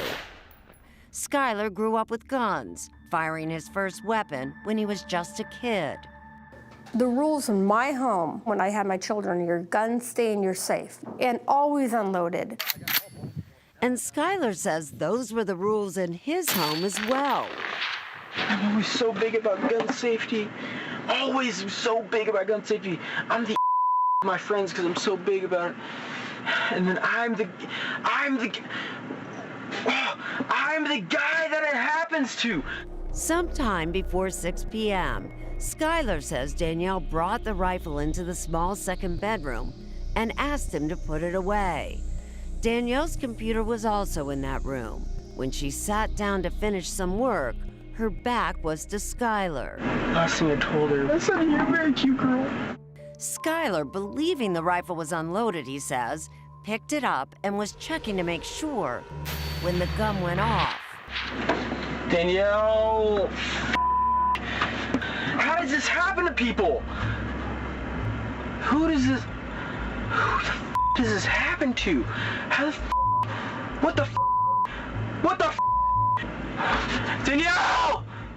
Skylar insists he never saw the single bullet that was in the chamber of the rifle. That bullet went through the back of Danielle's head and into the computer screen. Danielle died instantly. My wife is dead. My wife. Just kill me. Just kill me. My wife. My love. He said, please let me die. Please let me die. Danette says her son has been suicidal ever since. I am not positive that Skylar won't take his own life still. But Danette refuses to give up on her son. For the past 1.5 years, the divorced mother of 3 has been in a desperate battle for her son's future. Hi. A struggle she has documented for 48 hours in these video diaries. just know that I have to fight for what I have in front of me, and that's my son. My mom has sacrificed everything she's had for me. Danette spent what she had and borrowed even more to get Skylar released on bail and to assemble a top-notch legal team. The reality is, I have spent every cent I have on this case. Danette has uprooted her life, putting everything she owns into storage. I'm Skylar's brother. Leaving her teenage son, Aaron, with friends in Utah and moving to Tacoma to be with Skylar. She went from living in a multi-million-dollar home to living in a spare bedroom. Danette and Skylar are staying with friends while he's under house arrest. Skylar wears an ankle monitor. And mother and son This is it. This is the Taj Mahal. have learned to live in very close quarters. Skylar and I share a room. It's been tough on both of them. Just really lonely and scared. And the uncertainty of what the future holds for Skylar is always on Danette's mind. I know I try to put up a good front. I have everything in control, but I don't. It's been really hard. I guess just hard on not knowing what's going to happen. What mother wouldn't reach to the ends of the earth to try to believe that it was an accident and try to convince themselves that their son's not a murderer? But James Peltier says Danette is wrong. Do you believe Danette is deluding herself? I think she's delusional, is what I think she is.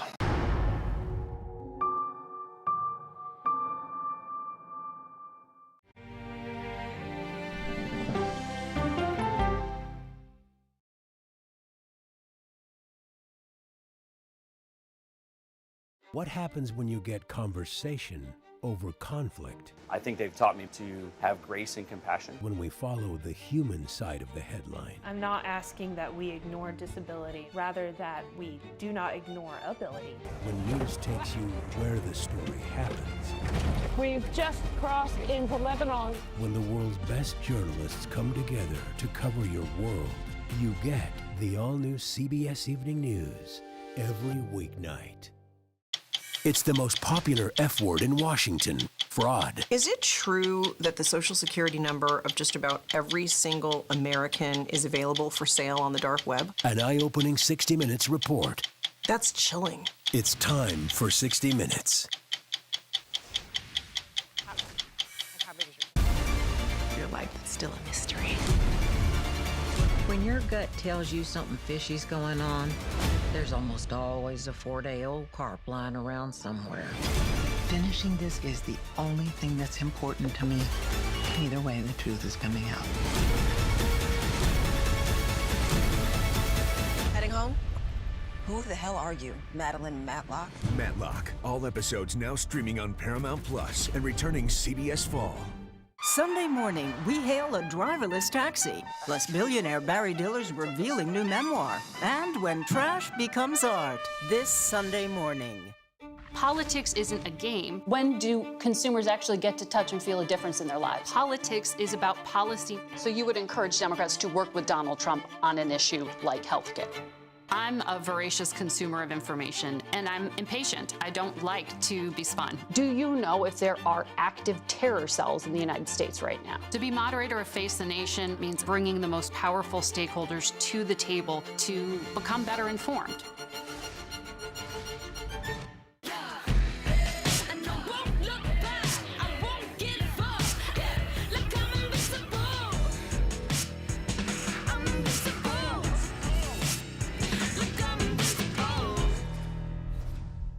It was almost like being face-to-face with the devil. 48 Hours reports. I fought and fought. 911, what is your emergency? She disappeared off the face of the earth. Stream 48 Hours, 24/7. Elspeth! Oh, I thought I saw you. And then I thought, well, who else could it be? Dressed as a member of the Lollipop Guild. I work with the police. I like my outlandish theories with a heavy dose of evidence. Nice alibi, by the way. Can you be careful with that? Whoever did this is still out there. And I do love a mystery. Elsbeth, all episodes now streaming on Paramount Plus and returning CBS Fall. Let's jump on into it. Danielle was the happiest girl you could ever meet. A little spark, just full of energy. She'd just leap up and give you hugs daily, if not multiple times a day. You just could not fall in love with this little girl, just being around her for one day.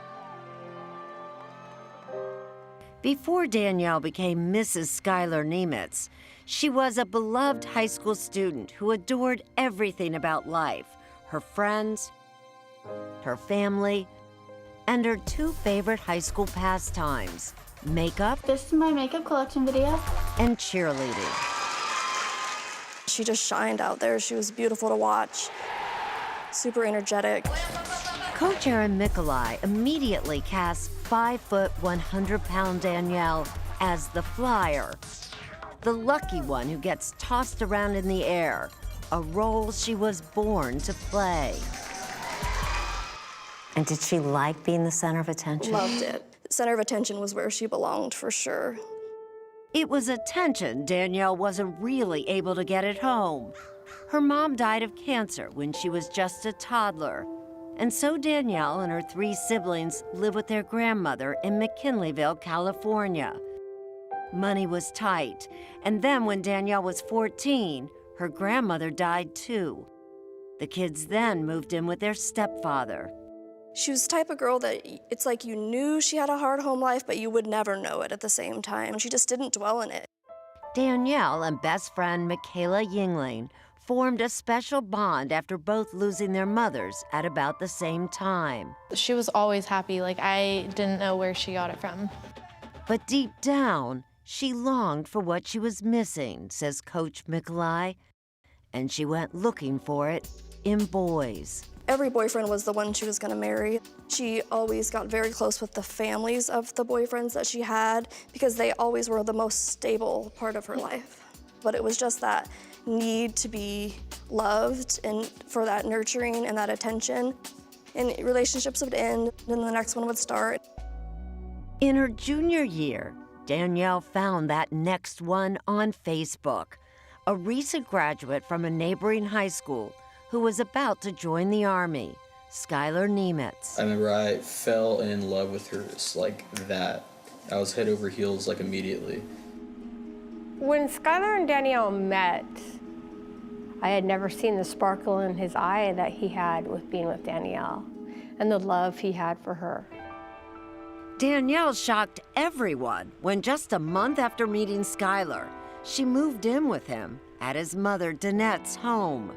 I felt sorry for her upbringing. I loved spoiling her, you know, because she had never been spoiled. But she was an absolute doll, and I loved being able to help her. My mom saw Danielle as a daughter. I was crazy about her. She called me mom. After knowing each other for only 3 months, Schuyler bought a diamond ring and proposed to her on the top of Neelan Mountain. That was a relationship that moved very quickly. But yeah, sometimes I would sit there and I'd be like, oh my gosh, I'm 18 and I'm getting married. But the thing is though, I loved her so much and she loved me so much, and we didn't want to wait. We wanted to get married. Erin, what was your reaction? It wasn't positive. I felt like I needed to be the person to shake her and say, slow down, there's no rush. But she's the type of person, she was just so strong-willed that there was never gonna be any convincing her, and there just wasn't an adult in her life that could put a stop to it. Danielle dropped out of high school and married Schuyler at the courthouse the day he graduated boot camp, 5 months after their first date. It was about 10 minutes long. He wore his uniform, and he was so happy. When she was with Schuyler, she was just so grateful. And she'd always tell me how much she loved being married. She loved being Schuyler's wife. They settled into off-base housing in Lakewood, Washington, where he was stationed at Fort Lewis. What was it that drew her to him? I think she just really wanted to get a fresh start and try to make a family of her own and to be happy. I think it was following a dream is what I think it was. something bigger than right here, you know. Former neighbor James Peltier became almost a father to Danielle. We took him to the movies, out to dinner. I mean, we went to church. We would go camping. Both James and Michaela were concerned that Danielle was pinning her hopes on a guy she had known for less than 6 months.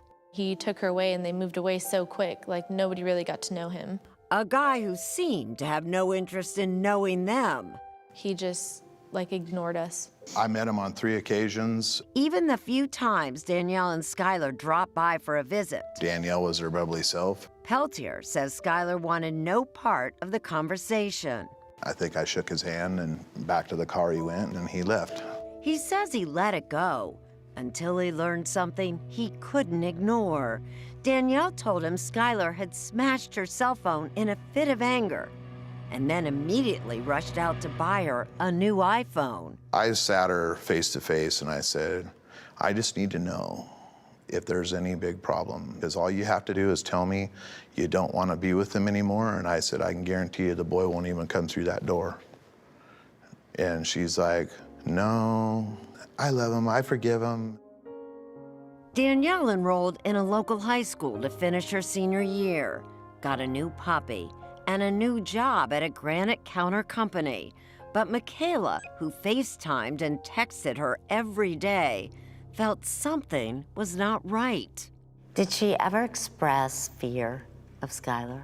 No, but sometimes, you know, she acted a little weird. Like when I asked her, like, when's Skylar coming home?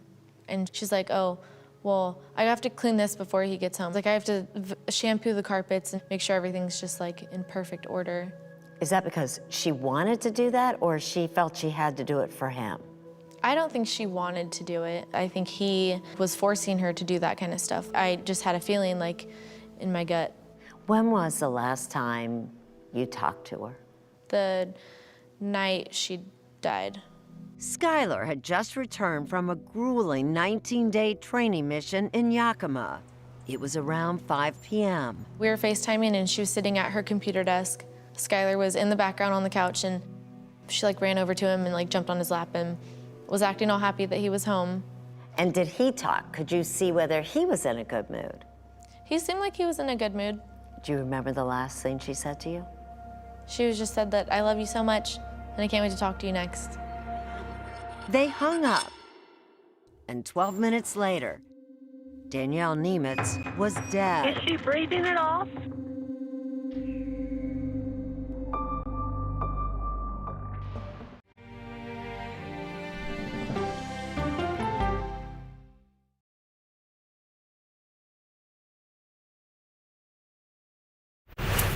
We're NCIS. You guys want to see me do the cha-cha slide? Can we get to the body, please? Right. Oh, what's got you so punchy lately? Not punchy. Passionate. This is a great team for what? We're NCIS.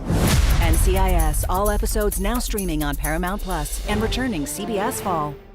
No matter how you start your day, one thing is clear. Actually, 2 things. Pretty sure it's 3. Guys, whether it's news, money, health, or wellness, sports, movies, or even inspiration. Clearly, CBS Mornings is the place to be. That's like 7 things. Okay, clearly, I'm bad at math, always been. Clearly, CBS Mornings, weekdays at 7 on CBS.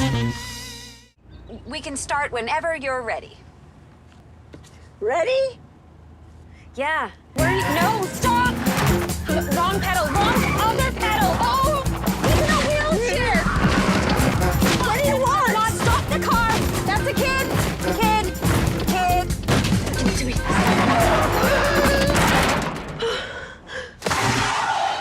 Did I pass? Now serving 942.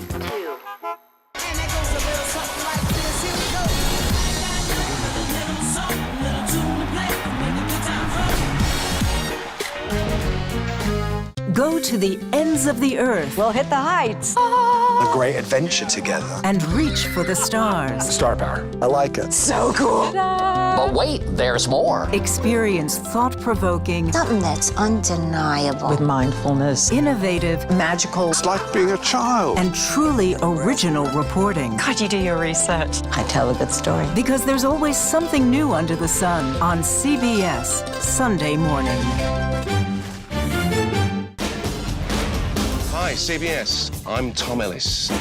I can't wait for you to see my new show, CIA, coming CBS Fall.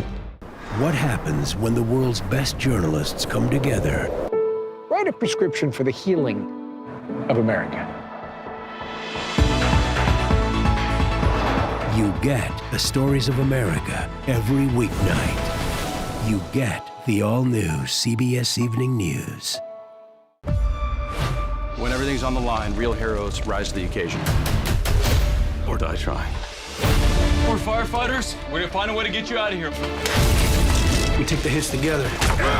We're on the same team. I'm right here with you, no matter what. I would never leave you hanging in the deep end. This place is a way of giving you new family. Fire Country. All episodes now streaming on Paramount Plus and returning CBS Fall. I'm really excited. I hope you enjoy. Thank you guys for watching my video, and I will check you later. Don't forget to like and subscribe, and yeah, have a good one. Bye.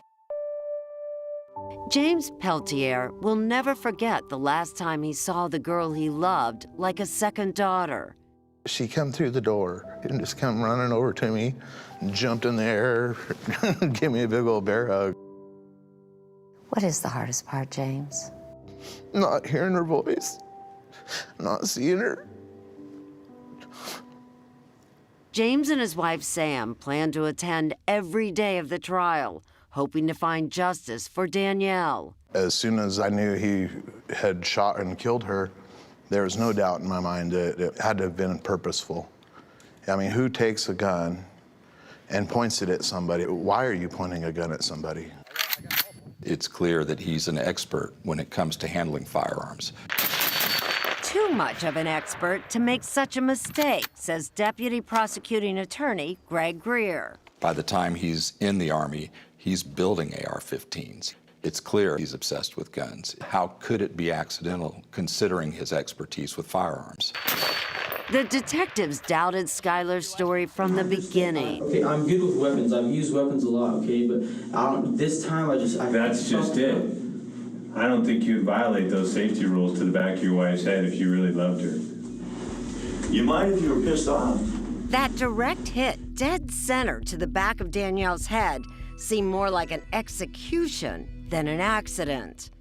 Tell me what happened. The more Skylar talked, the guiltier he looked in the eyes of his interrogators, in part because he kept changing his story about how he held the gun before it went off. I was holding it, I went like this, and I hit it on my thigh. And when I did that, I don't know what happened. When I hit it against that, it went off. Then he switched to this. It was on my shoulder. It was on my shoulder, it was on my breast, it was up high. It was around here. I don't know why I thought it was on my thigh, but that was just... You didn't think it was on your thigh. You thought the story sounded better, Skylar. I'm not a stupid guy. I'm in the interrogation room 45 minutes after Danielle dies.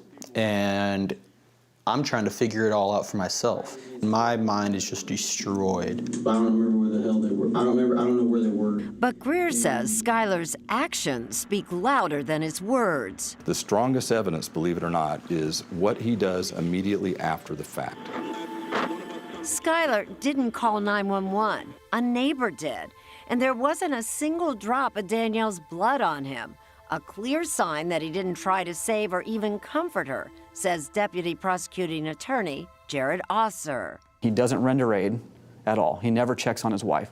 If it was an accident, he's going to drop the weapon immediately, run over, grab her, assess her. He doesn't do that.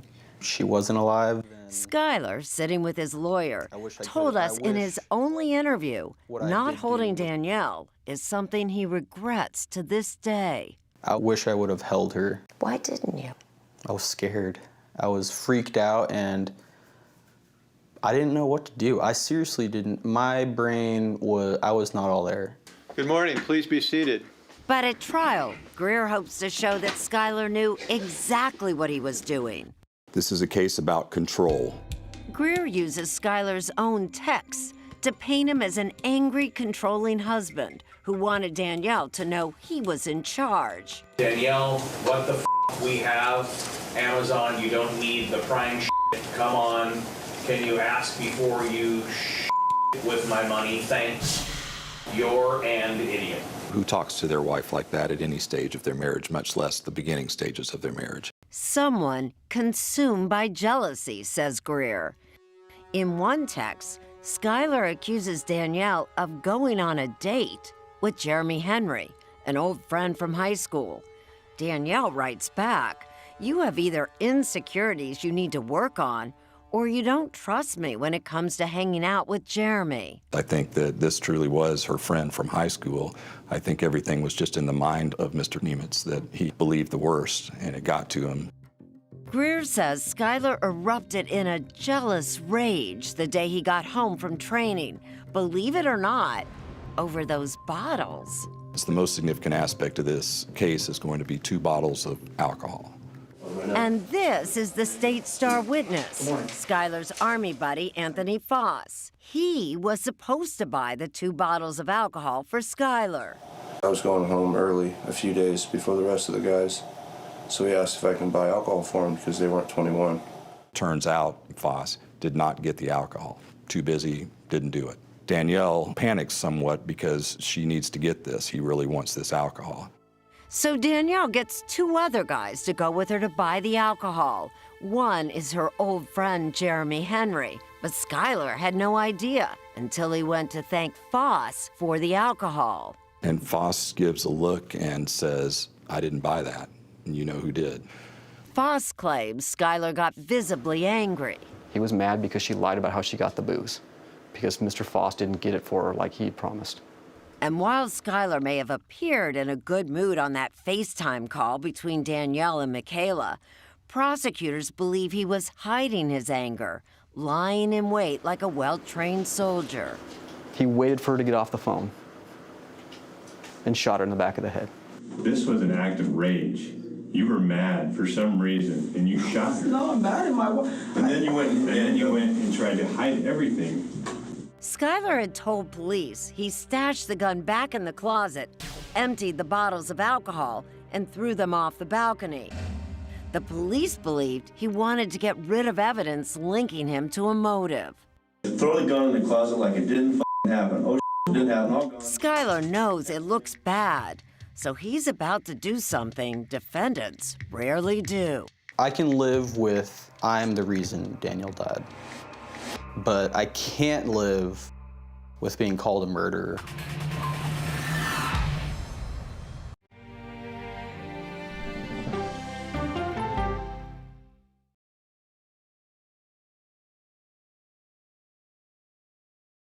What happens when the world's best journalists come together? This was an entire building. It will take years to rebuild. We're from CBS News, American television. You get the all-new CBS Evening News every weeknight. This case. It's like a screenplay, something straight out of Hollywood. But it's not fiction. It's 48 hours. Human remains found this week. 4 families shattered. There's no physical evidence. The mystery would haunt investigators for years. There's some questions that have to be asked and need to be answered. Like a John Grisham novel. A gripping true crime original.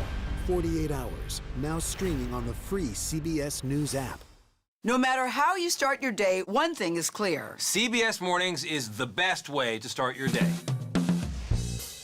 I can see clearly now. My morning routine. The first thing I do when I wake up is turn off the alarm. I try to remember where I put my phone down. One alarm goes off at 4 a.m. I need not 1, not 2, but... And I'm out the door at 4:15. 3 snoozes to get out of bed fully coherent. How much detail are you looking for? I love a bath full of bubbles. The more bubbles, the better. I'm very quick with the actual coffee, shave, shower, dressed out the door, but all around that is just pure chaos. For example, this morning, these are dirty socks. You want my honest answer? Am I a morning person? I gotta be honest. I wish morning started at like 10 a.m. Can I say that? Clearly. It's a bright, bright, bright way to start your day. CBS Mornings weekdays at 7 on CBS. People with developmental disabilities were once sequestered by the hundreds of thousands in institutions. Many of our fellow citizens are suffering tremendously because lack of attention, lack of imagination, lack of adequate manpower. Disability activists have since torn down barriers blocking them from living at home or in the community. We conclude that Title II of the ADA requires states to provide community-based treatment for persons with mental disabilities. But of the 16,000 people who remain in state-operated institutions, half are in 5 states, and Illinois is one of them. I don't want to live in the institution. It makes me feel discriminated against. Do you think there are people living in institutions in Illinois that don't need to be living there? Yeah, because they're proving it as soon as they get out.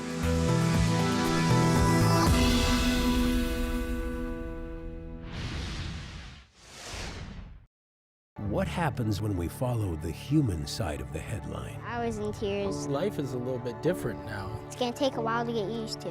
And I said it to myself that I can't make this about me. You get the all-new CBS Evening News.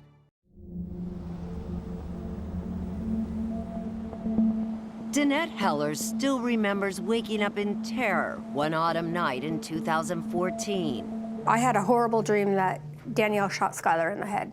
It really shook me up.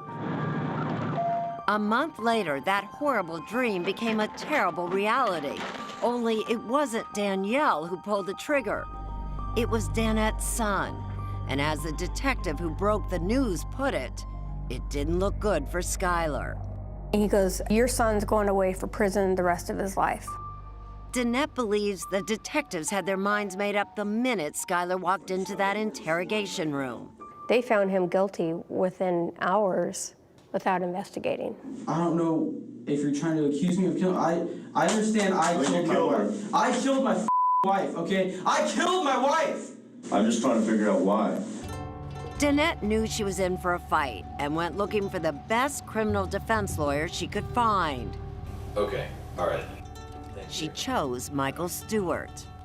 I've been a defense attorney for 20 plus years. Toughest case I've had. Why? Because I've got a kid that I absolutely believe. I believe this is an accident.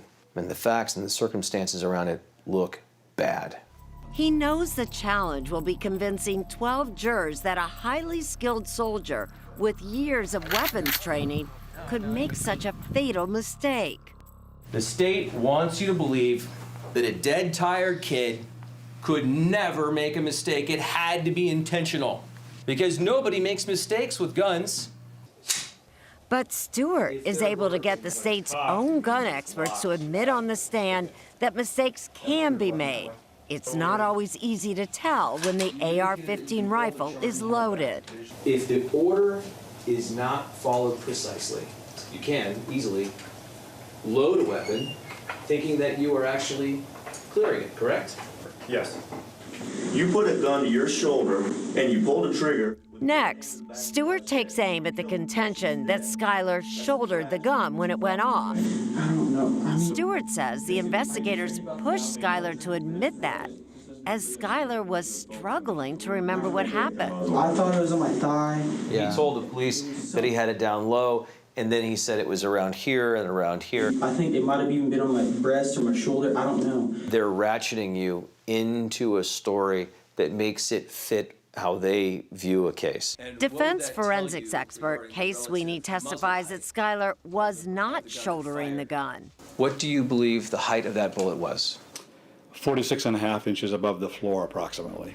That would put the gun just below his chest. But what about that direct hit to the middle of Danielle's head? That is just sheer chance. And there's so many times I've thought, like, why couldn't it have been 2 inches to the right. On day 12 of the trial, Stewart has a heart-to-heart with his client about the single most important decision he may ever make. I said, kid, we've shown so much in this case. I don't think you need to take the stand. Despite the risks, Skylar felt he had no choice. I needed to, I wanted to, because for Danielle. On the night before, I watched Skylar preparing for one of the toughest days of his life. How are you feeling tonight? I'm a little overwhelmed. I'm nervous. I'm really nervous. I'm so nervous for Skylar. The defense calls Skylar Nemitz. Did you intend to hurt your wife? I did not. I did not intend to hurt my wife. I never did. Stewart wants to show Skylar as a loving husband, not the controlling person depicted in those texts. He points to the scores of other texts from Skylar. Ones like, "I'm going to bed, hon. I love you. Hey, babe, how was your day?" Then Stewart turns to the state star witness, Anthony Foss. Remember, he said Skylar was furious when he told him that Danielle had turned to 2 other men to buy the alcohol. I was not angry at all. In fact, I never had any sort of conversation with Anthony Foss. But why would he lie? I mean, why would under oath? Why does anybody lie? But I know that never actually happened. Another Army buddy, Richard Oakley, backs Skylar's story. He testifies he didn't even see Anthony Foss on base that day, and that Skylar was excited to see Danielle. They both seemed pretty happy. They were both smiling. Everything seemed good. You look at everything leading up to this day, and there really isn't any of this tension. There never was a motive. This is an accident. But now it's the moment Greer has been waiting for. His chance to grill Skylar. And he wanted to show him as a killer. He puts the gun that killed Danielle back into Skylar's hands, hoping to burn that image into jurors' minds. I wanted to expose him. I wanted to show them that he had things to hide. Mr. Foss told you he did not purchase those 2 bottles. But his repeated challenges I do not recall him saying that. don't seem to rattle Skylar. I did not talk to Anthony Foss that entire day, sir. He either dodged the question or claimed to not remember. Your finger takes from safe to fire, and you pull the trigger, and she's 5 feet away from you, and that round hits her square in the middle of the back of the head. That is not how it happened, sir. You don't recall telling the detectives that? Are you asking if I know that from my memory, sir? Mr. Nemitz, do you recall telling the detectives that? Not from my memory, sir. That's all I have, Your Honor. Skylar and his attorney hope the impression that stays with the jurors is Skylar's emotional testimony about what he says really happened that terrible day. I got off the couch and I went into the room to put this rifle away. The gun went off, and Did you pull the trigger, Skylar? I don't recall pulling the trigger, but I know the trigger had to be pulled for the weapon to go off. After the smoke cleared, I saw my wife, and she wasn't moving. And I dropped the weapon, and I went up to my wife on the left side, and I saw her face, and my wife wasn't there anymore. Did you know she was dead? I knew she was dead, and I didn't know what to do. I never meant to hurt her. I never meant to hurt her. Stewart fears that Skylar's tears may not be enough to win the full acquittal they had hoped for, so he makes a stunning strategic move. And this is hard for a defense attorney to say. He actually tells the jury to find his client guilty Manslaughter in the 2nd degree. of the lesser charge of manslaughter. It is manslaughter. It is. Tell you what it's not. It's not premeditated, first-degree murder. I believe his soul is pure, but his hands aren't. He was negligent in the operation of that weapon. Thank you very much. What will the jury decide? They will wrestle with the case for days.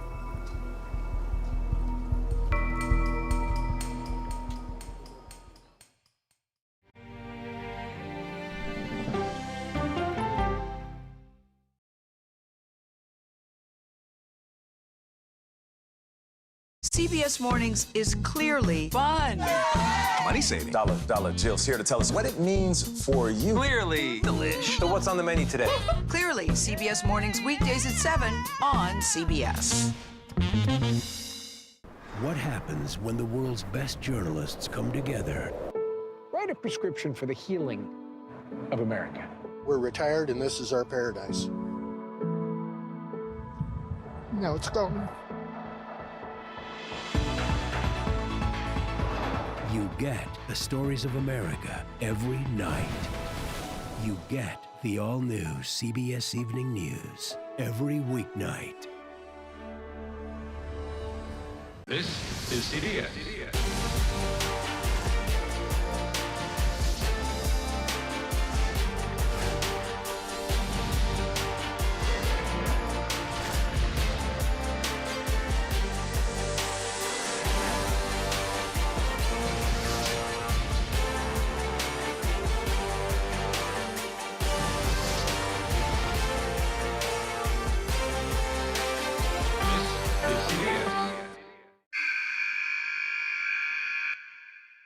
I had progressively fallen deeper into the world of online sports betting. The risk is the rush. What do you think is driving the spike in popularity? I think it's legality.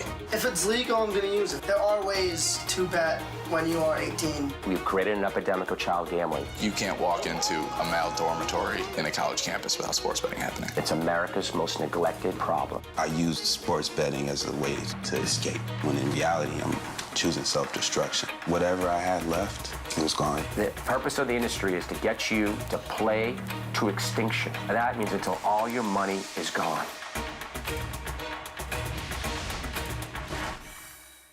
Go to the ends of the earth. We'll hit the heights. And reach for the stars. Star power. I like it. Ta-da! I want to be part of this. Because there's always something new under the sun on CBS Sunday morning. You've probably heard of the NCIS from the hit TV series, but we're about to take you inside its real-life work. Listen to 48 Hours NCIS early and ad-free on the 48 Hours Plus subscription on Apple Podcasts.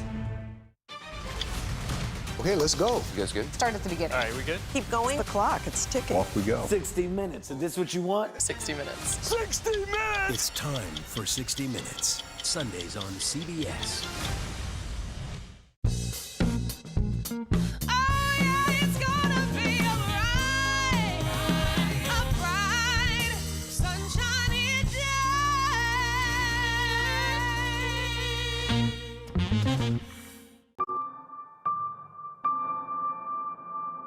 My days are like roller coasters going up and down and just hard. My heart hurts all the time. After a month-long trial, I love you. Skylar Nemitz's future is in the hands of the jury. Most jurors are asked to decide whether someone's guilty or innocent. Mm-hmm. That wasn't the case for you. No. Ralph Flick, a civil lawyer, is the jury's foreman. This is not a whodunit case. Like, we know who did it. He says he pulled the triggers. So our question was what was going on in his head, which was what made this case so challenging. Jurors have to determine Skylar's intent on that terrible day. If they believe he pulled that trigger to kill his wife, that's murder, and he could face more than 30 years in prison. But if he pulled it by accident, even a reckless accident, that's manslaughter. I never meant to hurt you. I love you so much, Danielle. As the jurors deliberate, I'm hoping that it's going to be a swift verdict. everyone else waits. The jury's been deliberating now for 2 days plus. day. There's nothing I can do. It's out of my hands. After day. This is the 6th day. Who can take this waiting? After day. I'm nervous. I'm wondering what the jury is doing right now. I think when you play dangerous games, there are consequences. 4 jurors agreed to explain the difficult decision they had to make. Prosecutors said Skyler shot his young wife in a jealous rage. But at trial, there was only one witness, the Army buddy Anthony Foss, who says Skyler Nemitz was angry that day. Without Anthony Foss, there's no evidence of any kind of a fight that day. That nobody heard anything or saw anything. And Foss was contradicted by other witnesses, including Skyler. I do not remember seeing Anthony Foss that day. If it's at all questionable, that whole part of the case falls apart. Jurors were troubled by Skyler's suspicious behavior after he shot Danielle, not calling 911 and emptying bottles of alcohol. But more significant was the 12 minutes leading up to the shooting, when prosecutors claimed Skyler was seething with anger. Jurors just didn't see it. Where did this jealous rage that led to an execution come from? And what did they think of Skyler himself? Was he credible? Seemed very coached, very rehearsed. Seemed coached, rehearsed. Even the crying for me was a little bit like theatrical, I guess you could call it.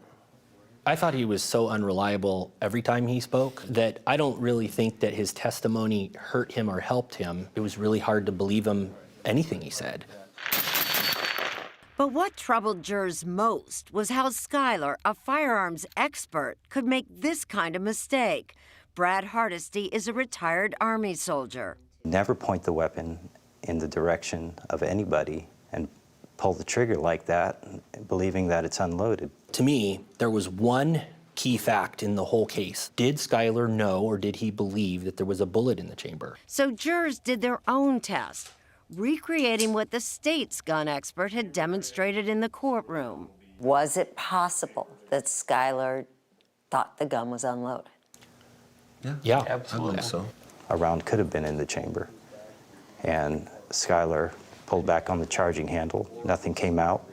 He thinks it's empty. The bolt goes back forward, and he pulls the trigger. Still, what about that perfect shot right to the center of Danielle's head?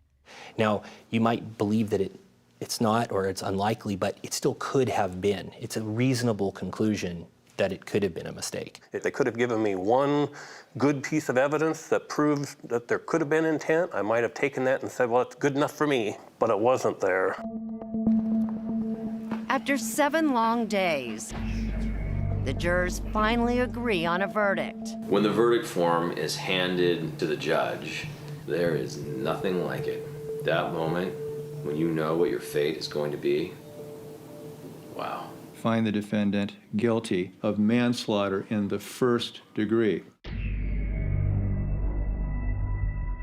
Guilty of manslaughter in the 1st degree, the reckless taking of a life. It's a win of sorts for the defense. A terrible disappointment for prosecutors. Before Skyler is taken to jail, he and his mother are allowed a final goodbye. 3 weeks later, inmate Skyler Nemitz is back in court to learn his sentence. Danette is there. So are Danielle's friends and family, including her younger sister. All eyes are on Skyler as he addresses Judge Jack Nevin. It was about Danielle, and it always will be. They were my actions and my actions alone, and I take full responsibility for them. I was reckless and negligent, and for that I will pay. And then Skyler apologizes. I'm sorry to everybody here for what he's done. Most of all, I'm sorry to Danielle. I'm sorry that she was ripped out from this world, and I'm sorry to her friends and family. And I accept any punishment that you give me. With that, Judge Nevin gives Skyler Nemitz the maximum sentence. 13.5 years in prison. Watching from the back of the courtroom are some of the jurors. I kind of feel like I owe it to Danielle. Juror Ralph Flick says he will be haunted forever by this video of Danielle shooting a rifle. There she is holding a weapon just like the one that killed her. She finishes shooting and she looks into the camera with this big bright smile on her face, her whole future in front of her. And what was lost when she was killed was, to me, captured in that final frame of that little clip.